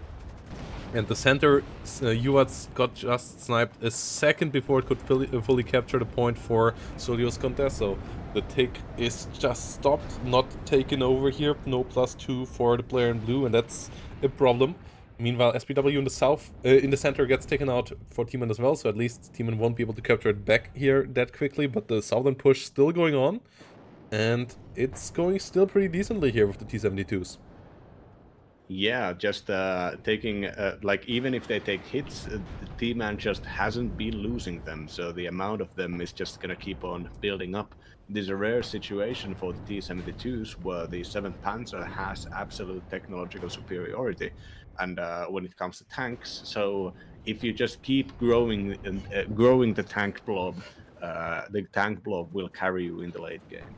Yeah, we see both 100mm Rapiras getting shut down there as well, and that's most likely the end of Rapiras in this game, as a lot of them have been bought. We see a couple more D44s now being brought in the north, but Rapira, one of the best tools here against the T-72s, though that artillery play now really used nicely to shut that down. Artillery off Teeman once more under counter battery fire, but just barely out of the hit zone so far. Getting stunned down as the artillery lands all around it, but the 152mm of Solius Gunter not able to get the kill there, and that's pretty tough here. More Rapira fire from the south might stop actually the T-72 MK here. Ooh, brings it down to half a hit point here. Oh. Can it finish the job? It gets another ATGM out. Can that track? No, not quite. Fires onto the other T-72s now, which all show front armor, so they can tank a lot of fire, and Strela 1 at least goes down, but the amount of T-72 fire here still is overwhelming here, and we have 5 of them around now in the south. We have 2 more in the center, where there is one more Rapira here together with the T-55s trying to take these fights, but T-55s not able to stun down the T-72 quick enough here. Another shot might come out. T-72 relatively low, but it gets the kill onto the Rapira, now can smoke off and just get away, and another one bites the dust. Meanwhile, the T-44s in the north getting caught out on the way into the center, all 3 of them going down immediately as well, and with that, the AT options here are down to T-55s and a couple of Conquerors. Yeah, the 5 Malyutka wolf pack will try to hold the middle here, and they will probably be able to do some pretty good suppression damage, and take the T-72s down to half health. But they can't take any if this SPW 40 Malyutkas get spotted, they will get fired upon and they won't survive that. So how many T-72s can you take down to half health? And make it be profitable to losing these 50-point ATGM cars. Yeah, and the biggest issue here in the T55 versus T72 fights is the lack of a smoke launcher onto the T55s, so they can't just disengage when damaged, whilst the T72s here, the T72M has a smoke launcher, so it always can disengage with that smoke just running away, whilst every single bad engagement that the T55s take just ends in them dying, and it's already harder to take good engagements with them as they're just the weaker tanks, but numbers were able to get some good fights out for them, but then Demon always just smoked off and disengaged, and now the T55s get caught out without that possibility, and they just gonna die. Yeah, just the cluster plane that was bought by Berliner Gruppierung here was immediately cooped out of existence. It was cooped back to the recovery zone, and that's just one more weapon that is not exploiting this kind of air defense gap up in the middle zone here. Yeah, we see now rocket helicopters firing against it, but in the south, not really that much anti-helicopter AA around. The D20 is here actually doing a pretty decent job for Solius Gunther, but the game is just not quite going up there, and I can't. I think this is the Solius Gunther. It's the first big tournament for them on STL, and they have only played in one or two others. They have played a lot on the ladder. They are a really good ladder player, but I think this game here shows that these kind of strategies, I think they work there, but they don't quite work against the highest level players. Like, I think there needs to be a bit more refinement in these kind of strategies to work against the caliber of Team and Place, Mix 90, or Bottom or Rokomi to really rival them in these fights. T72 gets another kill here against the Malyutka. And yeah, wild pick here for sure with Berliner Gruppierung, but I think the current game right now shows why we don't see it that often. As once you have to fight against a lot of tanks, it starts to become a troublesome game. MiG-21 gets shut down in the south. We have two Su-22 ATs, but they need the best hits, killing 4 and a helicopter maybe, 4 tanks to really give Solius Gunther a chance of getting back here, and they instead just go for the helicopters and then evacuate, and even that might not be fully happening. They get hit by the same missile there, staying too close, but getting out alive. If they would have gotten a second hit, they would have just both died to 2 missiles there, but fortunately for them, that didn't quite happen.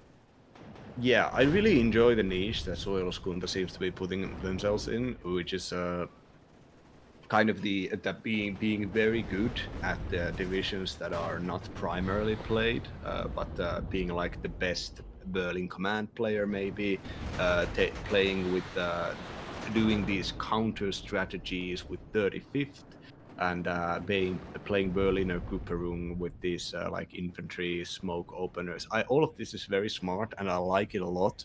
But it is true that in the current WARNO meta, the tanks are just so powerful. There is even though the ATGMs can do a lot of damage, a lot of people say that the ATGMs are too powerful. The ATGMs are not enough to compensate for the lack of main battle tanks. And on this kind of a map, where even though you do have close range engagements, all of these close range engagements that you could have on these small zones are surrounded by rows and rows of different kind of forests and roadways, which will allow you to efficiently use your tanks at max range to do fire support. So even the infantry-based defensive Berliner Gruppierung can't really deal with the fact that they're just going to be a T-72. The T-72 is going to shoot at you. The T-72 is going to get hit. It's going to repair. And then after 2 minutes, it's going to come back and it's going to keep on shooting at you again. And like you can do smart play, you can do smart counters, you can use efficient units, but you can't deal with that unless you get the kills. And yeah, teammate play is just too good on the T-72 micro.